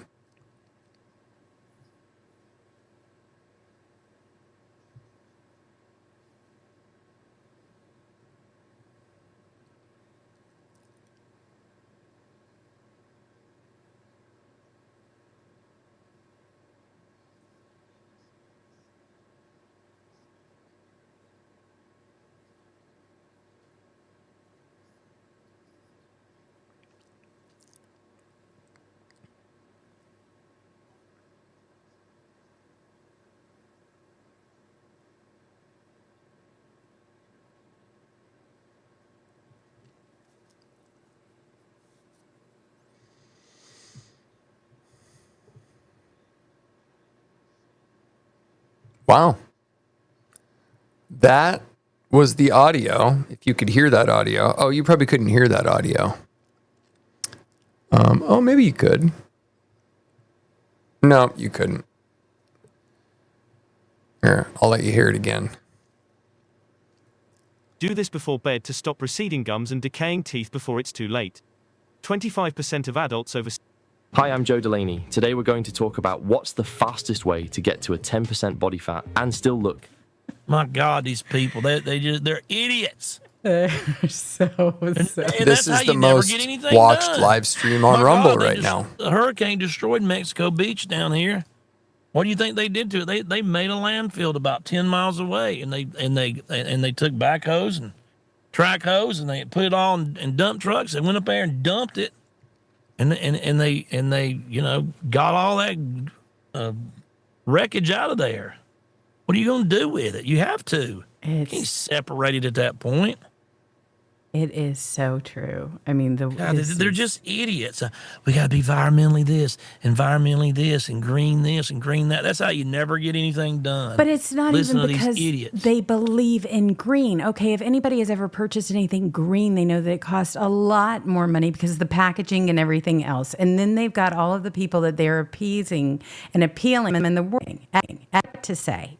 She's in the person that just lost everything, or the business that burned down, or the lives that have been completely destroyed. She's not talking about that. She's got her mind on who she needs to appeal to in the donor class so that she can launch her campaign. That's why she's out there making the rounds, for no other reason. She's not there helping to see if she can, dig a hole. I mean, you saw how that worked, right? On one of her campaigns, she and Dougie Fresh go out there and they start digging with a shovel, and she didn't even know how to hold the thing. I mean, she is not going to do anything to help the people, especially California. And California is in such bad state. and they're trying to rehabilitate her. They send her to your town and put out the red carpet and give her some made up reward, and she sits up there. Wow. Oh, I want a made up reward. Wow. We got to do better. We got to do better. We've got to bring a little honor back into life, everybody. We got to bring back thinking bigger. I just heard while I was on my way to run the dog, I don't know if you remember me saying or talking about, but the media, the media sector is an open playground. It's coming up. Hollywood is just slowly dying. And I must have, my ears must have been burning a little bit, or quantum physics took over. But I just heard today that Amazon Studios has just acquired all the rights to the James Bond franchise.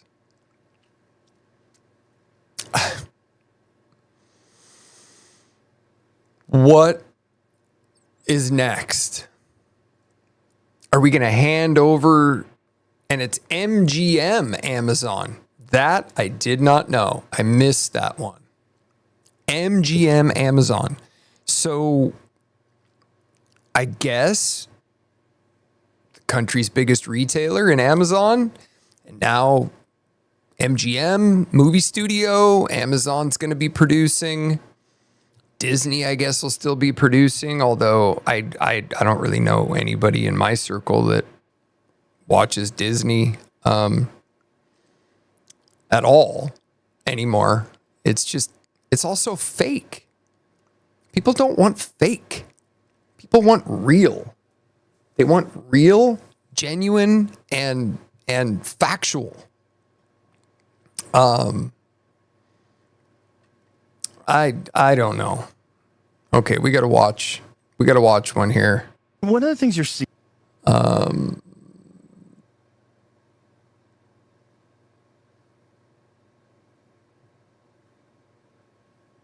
Is like from all these USA disclosures, is the mainstream media cannot ever say that anything this administration is doing is positive. So even if they find unbelievable corruption, right, and they've found some really wild shit, like what was the $4.7 trillion in untraceable money? Oh yeah. I sent that to you, right? Yeah, you did. Yeah, that was Doge. Was digging through essentially the way that money is audited within the government, and they look at the data sets and how things are divided and how you have to explain what's going on. And the idea is that there's a lack of links to payments, outgoing payments, budget line items. So this payment goes out. What is it for? Right? It would be the same thing if you had and I have a business. And in that business, you have to know what you're spending your money on, right? I mean, that's a logical thing. I'm not a rocket scientist.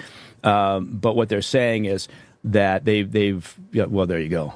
Yeah, here it is. So it's the Treasury Access Symbol, TAS, is an identification code linking Treasury payment to a budget line item, standard financial process. In the federal government, the TAS field was optional for $4.7 trillion in payments and was often left blank, making traceability almost impossible. As of Saturday, this is now a required field, increasing insight into where money is actually going. It would be like US Treasury for the great work. It would be like if I got my monthly reports, my monthly numbers from our finance director, and I looked at it, and there's the outgoing line, so I can see how much money's going out. But there's nothing that links it to where did it go? Did it go to pay a vendor? Did it go to pay rent? Did it go to pay staff? Who bought a jet? Yeah, who bought a jet? Yeah. By the way, when a company buys a jet, that's a key fraud indicator. If right? a company buys a jet, if a all company companies? buys, yeah, but not all the companies. UFC bought a not jet. all companies. Let me just make a note of that. UFC jet. No, it's what I mean is obviously it's not like if it's Nike or an established large business. But you're making so much money, you can buy a jet. Right. If you've got a business that in a space and it's a growing business or it's a new business or a startup, whatever. A purchase of a jet usually is a fraud indicator on the list of all the fraud indicators. Means you cashed in your meme coin. Yeah. I'm not cashing mine. Have you thought about a Mike Baker meme coin yet? You know what? It's funny you should say that. It seems like it's legal gambling is what it is. And it seems like even though it's horrible to do and very unethical to dump it, to pump and dump it, it seems like that's legal for some weird reason. Yeah. Because I know that's the turmoil around the Haktua coin, and that's the fear about the Trump coin. Yeah. And I think, didn't the president of Argentina do a pump and dump as well, allegedly? Well, allegedly, What did he do? What did he do, Jamie? That is getting way messy this week. I wouldn't even to speculate. There's all sorts of shit going on with that. What do you think's happening? CoffeeZilla had a video come out. Of course he did. Late last night. He's the guy you do not want investigating your shit coin. Yeah, some guys admitting to stuff that it didn't sound. They're legal. admitting it. Yeah, I don't. That's why I was like, I didn't even watch the videos yet. I'm just seeing the stuff on Twitter. We were trying to figure out as a way to do it where you don't pump and dump it, because anybody can kind of make money now, which is so strange. And we're like, we make a JRE coin. What if we didn't dump it? What if we didn't pump and dump it? Like, what would it be for? How can you just do that? How can you just... the regulations have not caught up yet, right? So and you see that any new emerging business industry technology, I think there are people who look and go, oh, there's an opportunity here because regulatory policy hasn't caught up, right? And so people get fucking crazy greedy. They do. How much is enough? Well, they hang out with other billionaires. That's the problem. Yeah, and you're always comparing yourself to the guy who's got $3 billion. You got $1 billion, and you're not. How the fuck can you have that much money and not be happy? That's the part I don't. Well, that's what it gets weird. But I get it. Like if I hang out with Elon Musk, I feel poor. So does everybody else on the planet. Yeah. He's still the richest guy. When you right? meet really, really rich people, you feel poor, even if you're really wealthy. Well, that's the funny thing with him. I always think, like right now, the past couple of weeks in particular, it seems like people are just losing their shit and dropping onto the fainting couch over the idea that he's accessing your private information, right? What's he going to do? He's accessing your private information. And you think, okay, well, first of all, I don't think the guy is looking to scam you out of $500, right? Right, but the argument's good. Like, he shouldn't be able to scan your information. But also, is there any evidence that he's doing that? And here's the other question. Who else has access to this? Well, it turns out about every company turns out a lot of people have access to this. Even students that are interns who work in the department have access to this. Yeah, I think what they're doing is they're making an argument, and it's a good one, right? If you have if he was evil, if you do have this evil billionaire who wants to control the world and has access to everyone's credit card and just steals all your money or does whatever. Didn't that used to be Jeff Bezos? I thought he was the guy who they were focused on. They were for a while, but he's just balling. Jeff is just like hanging out on his yacht, bagging his super hot wife. Like he's having a good time. That sounds a lot better than like chasing government waste and fraud. Yeah, frankly. And I remember when Elon Musk was criticizing him for not working hard enough. I'm like, wait a minute. Yeah, what is work for? That guy's got $200 billion. I think you can chill. Yeah, when you get $200 billion, then it's time to get that fucking crazy yacht. Yeah, once you start launching your own rocket ships. Yeah, you got a rocket shaped like a dick. You're literally trying to fuck space. That's Austin Powers. Yeah, have a good time. God. I like the way Jeff Bezos is doing it. Yeah, I mean, but I appreciate the fact that Elon is so psychotic in his drive. It's bizarre, and also in the face of overwhelming hate. Oh my God, it is. I mean, part of me finds it very entertaining. Part of me just looks at it and goes, "Oh, you got to." I mean, I think what they're having a problem with. All right, that ended up just being not what I thought it was. Thought it was totally something else. What else did I see that needed to be reviewed? Now they're letting a cannibal out of jail. What's going on here? Left, criminal justice is increasingly more about feeling bad for criminals and turning a blind eye to their actual victims. Pay attention to the news and you'll continuously see judges giving criminals laughable sentences, which sometimes results in new victims later. But this case may be entering a level of preposterous you never thought possible. Connecticut man accused of cannibalism and murder is granted conditional release. Court records show this man, Tyree Lincoln Smith, killed Gonzalez using an axe, then ate part of his body. Now let's hold on for just a second. Every news story I see on this, they keep saying he ate part of his body. Ate part of the victim's body, then eating parts of his body. As if, gee, maybe he took a bite out of his thigh or something. Let's get a little more specific, shall we? His name is Tyree Smith, 35 years old, bludgeoned him to death with an axe allegedly, and then did the unthinkable, took his brain and part of his eyeballs out of his head and cannibalized them. He ate his brain and eyeball. I'm sure you're not trying to visualize this, but that is not an easy thing to do. Ask yourself, why would the news media want to leave that part out? Anyway, let's see how this madness happened. Smith was found not guilty by reason of insanity and sentenced to 60 years in a psychiatric hospital. After a hearing today with the Connecticut Psychiatric Review Board, Tyree Smith has been granted a conditional release.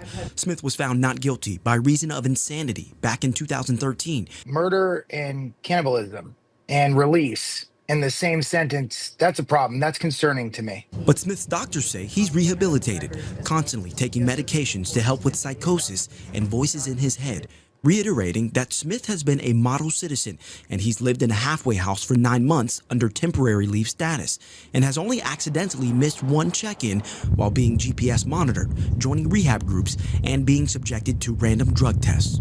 He has maintained clinical stability, adhered to prescribed medications, and continued to engage meaningfully in groups and substance use treatment. Doctors acknowledging, should he forget to take his medication, Smith could become a danger to society. It's safe to say that if he doesn't take his medication, that his auditory hallucinations that tell him to kill people, kill police officers may come back. Yes. Well, that is reassuring. We just have to trust that a guy who ate another person's eyeball will remember to take his medication. How do the actual victims of this crime feel about this? 56-year-old Talitha Frazier of Bridgeport speaking for the immediate family. From the day we left court. Of 35-year-old Angel Gonzalez, her brother-in-law. We called him Toon Toon.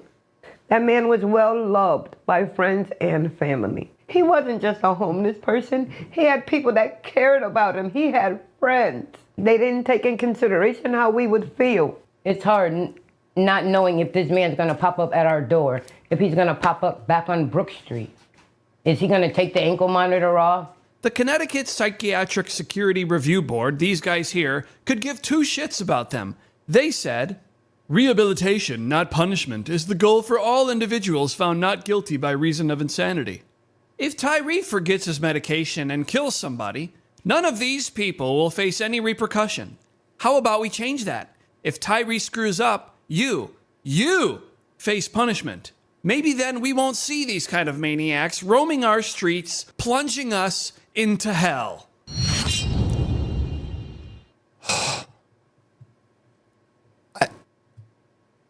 Can anybody believe what we're seeing? I've got a friend he's getting out of prison this month. He's been there for 30 years. 30 years in prison. For, you know what he did? He defended himself during a home invasion. And he went to prison for 30 years. And this guy eats a man's brain and his eyeballs. And people find the compassion to let him out. Where have we fallen to? Is this why everybody's discriminating against white men? Because what, do white men have a higher probability of logical problem-solving decisions? Because we won't allow this kind of stuff? Because it doesn't make sense? Because we want to keep our families safe? Is that why this is happening? I don't get it. I don't get it at all. But it is, I guess, it's going to make for some good entertainment. It's going to be good to watch. Wow. Unreal. Well, if there's anybody in this live stream on X, please just throw me a quick chat. Throw me a chat. Prove to me that you're live. Prove to me that we're actually here. Can anybody do it? There's 11 of you. If there's nobody in here, if there's nobody actually watching this, then why is there 11 people in the stream? Why is that happening? Because I'm probably going to cut this off pretty soon. This is really going nowhere. YouTube can't see. YouTube's non-existent. Rumble, let's see if Rumble's picked up any action. Doesn't look like it. Certainly doesn't look like it.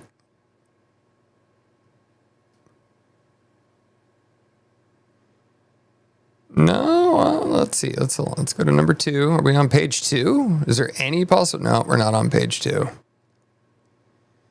Not on page 2.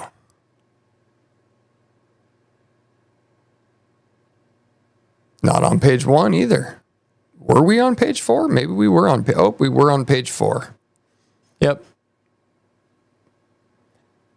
The first loser. Interesting. I wonder if I had any viewers.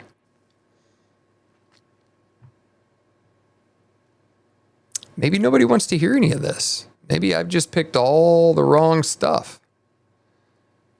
Yeah, I don't think any of these 11 people are actually, I don't think any of these people are actually people.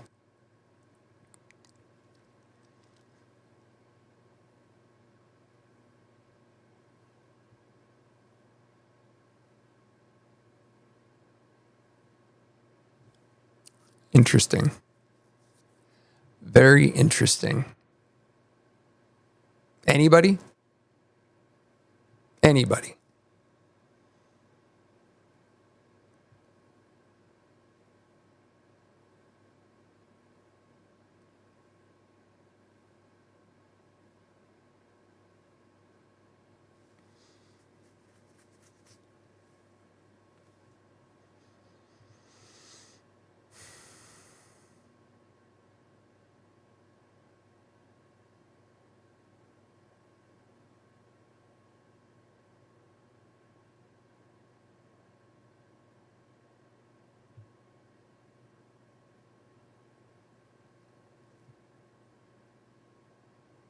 Wow.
Still the same number.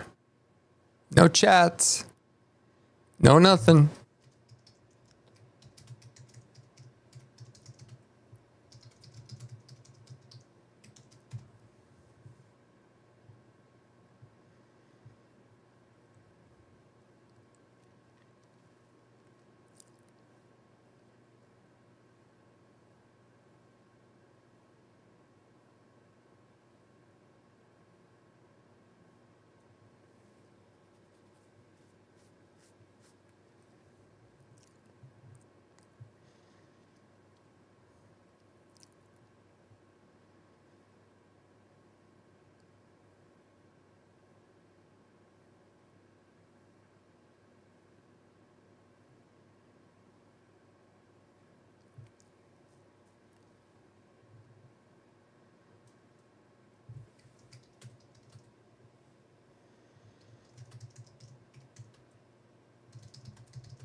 Just sent YouTube my customer service reps on X, where YouTube has just insisted that there's nothing being done to my live streams or my videos, even though I ended at 900 subscribers, like 900 of them. And they don't even get it. Don't you think a few of those subscribers might pop into a live stream to something they're subscribed to? A couple? One or two? I don't know.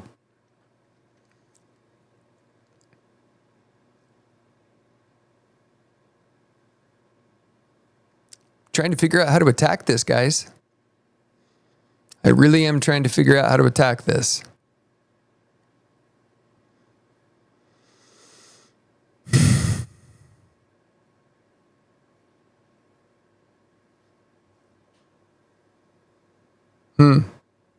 Somebody must be back home.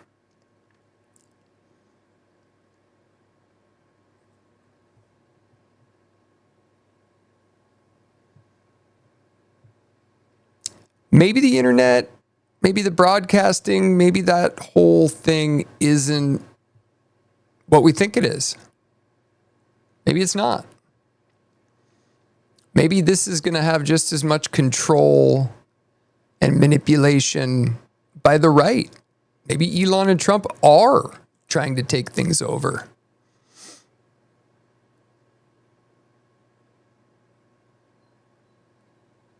Well, I certainly know this. This I do know. That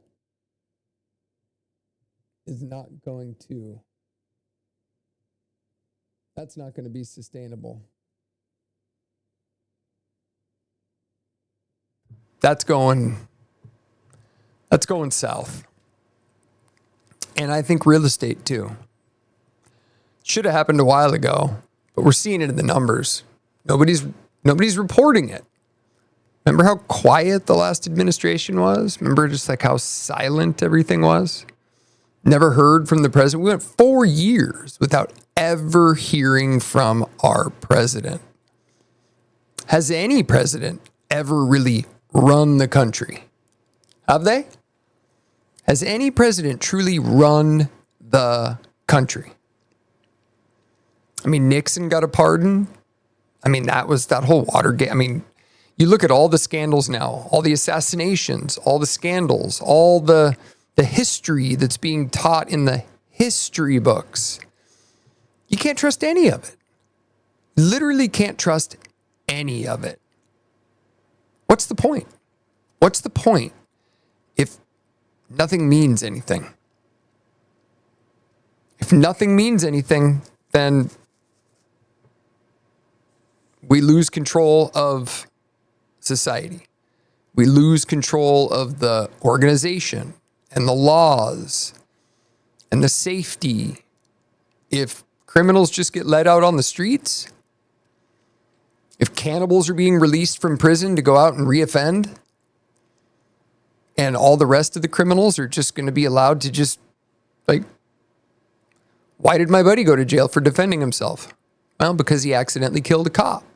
He didn't know they were cops because they raided his house like cat burglars. His mom woke up in the middle of the night screaming, jumped out of bed naked with his firearm to find out why his mother was screaming. He got shot 13 times. He just so happened to be able to squeeze off some shots before he hit the ground. And a cop got killed and they covered it up and he went to jail for 30 years. So they could lay to rest a cop who was a crooked cop, by the way, was a, I'll just leave it at that.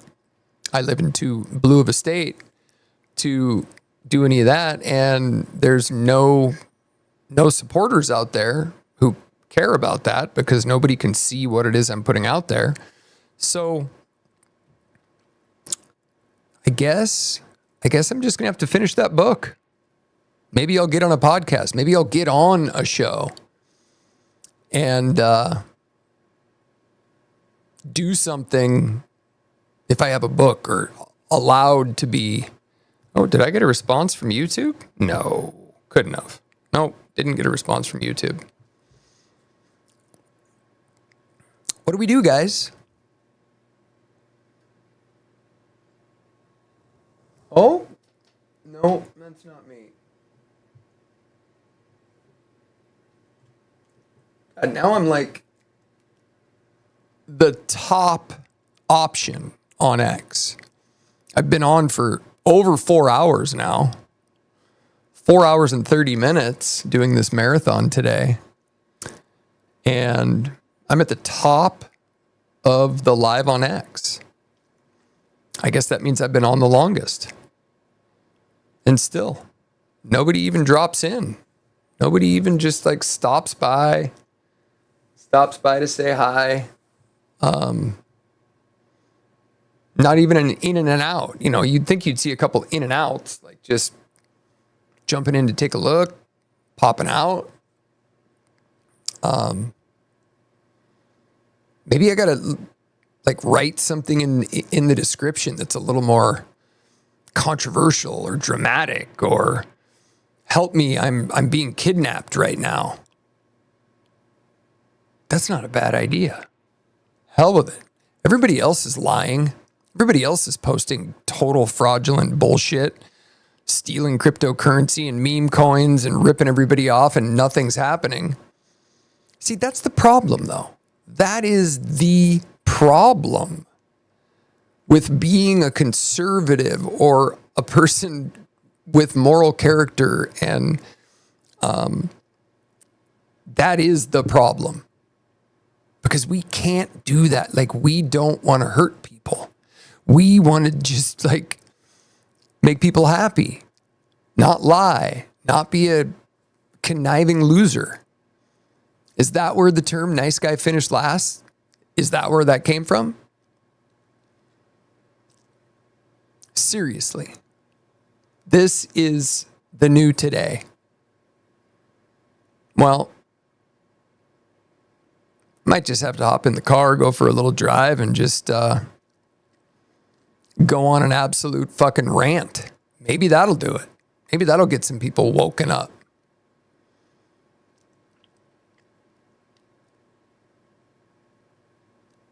I don't know.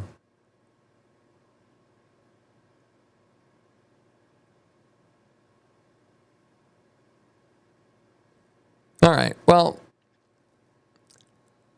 I think we're going to drop this stream.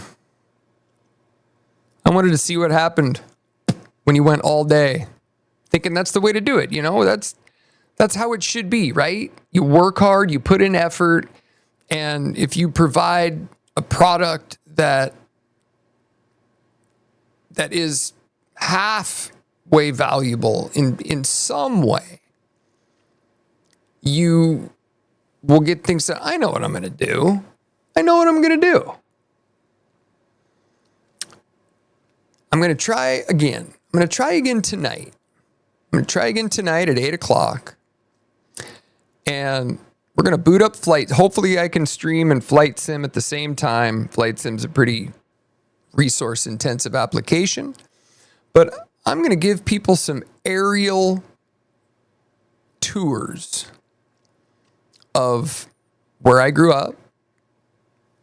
The water's right behind me, the South Puget Sound, and we're going to watch a trailer to my TV series that I want to get produced and shoot right here on the South Puget Sound.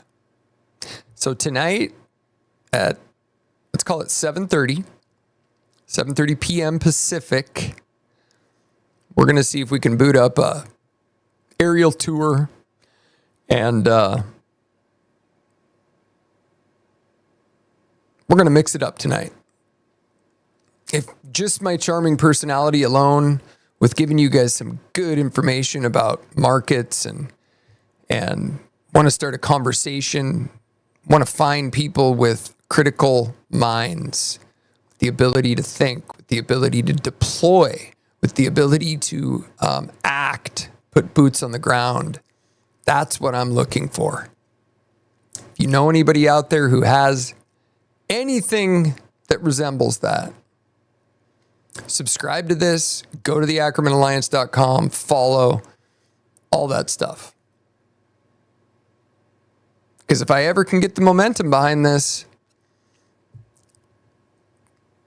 I know it sounds kind of corny to say like there's going to be some cool stuff coming, but if I can get some momentum behind this, if I can get this rolling a little bit downhill, so all I have to do is start stacking the deliverables, it'll give us all sorts of opportunities to have experiences that you might not thought of existed.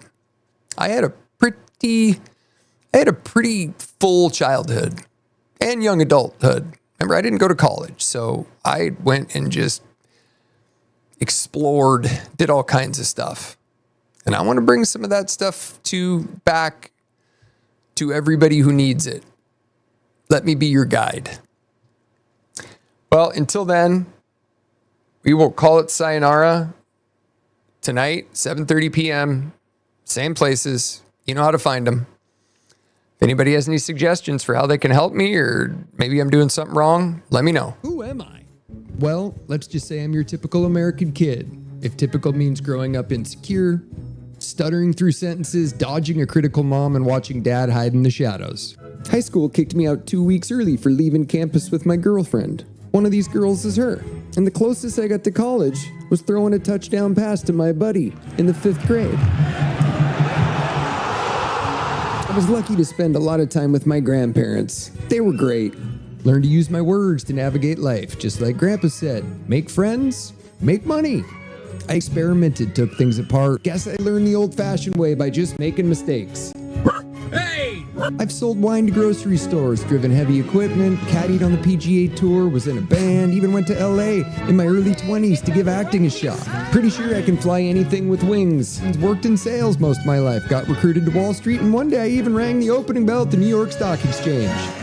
It's been a crazy ride. Married for 18 years, married for 18 months, divorced twice, and both of the women are in this picture. And I'll guarantee you, divorce during the Trump years was not fun. Lawfare sucks. But thank goodness I had a woman come to my rescue. And she's in this picture. Maybe it's just me, but I truly believe that humans can accomplish anything if they just try without the fear of failing. Most people stop before they even start. If you believe in leading by example, doing what's right by standing up for those who need the help, but most importantly, if you feel like you have the skills to spot a fraud, then this might be for you. This is a place where action speaks louder than words, where leadership isn't about titles or education. It's about showing up, execution, and understanding that no matter how experienced you are, you always have something to learn. Life's challenges only postpone your dreams. They don't erase them. Welcome to the Ackerman Alliance.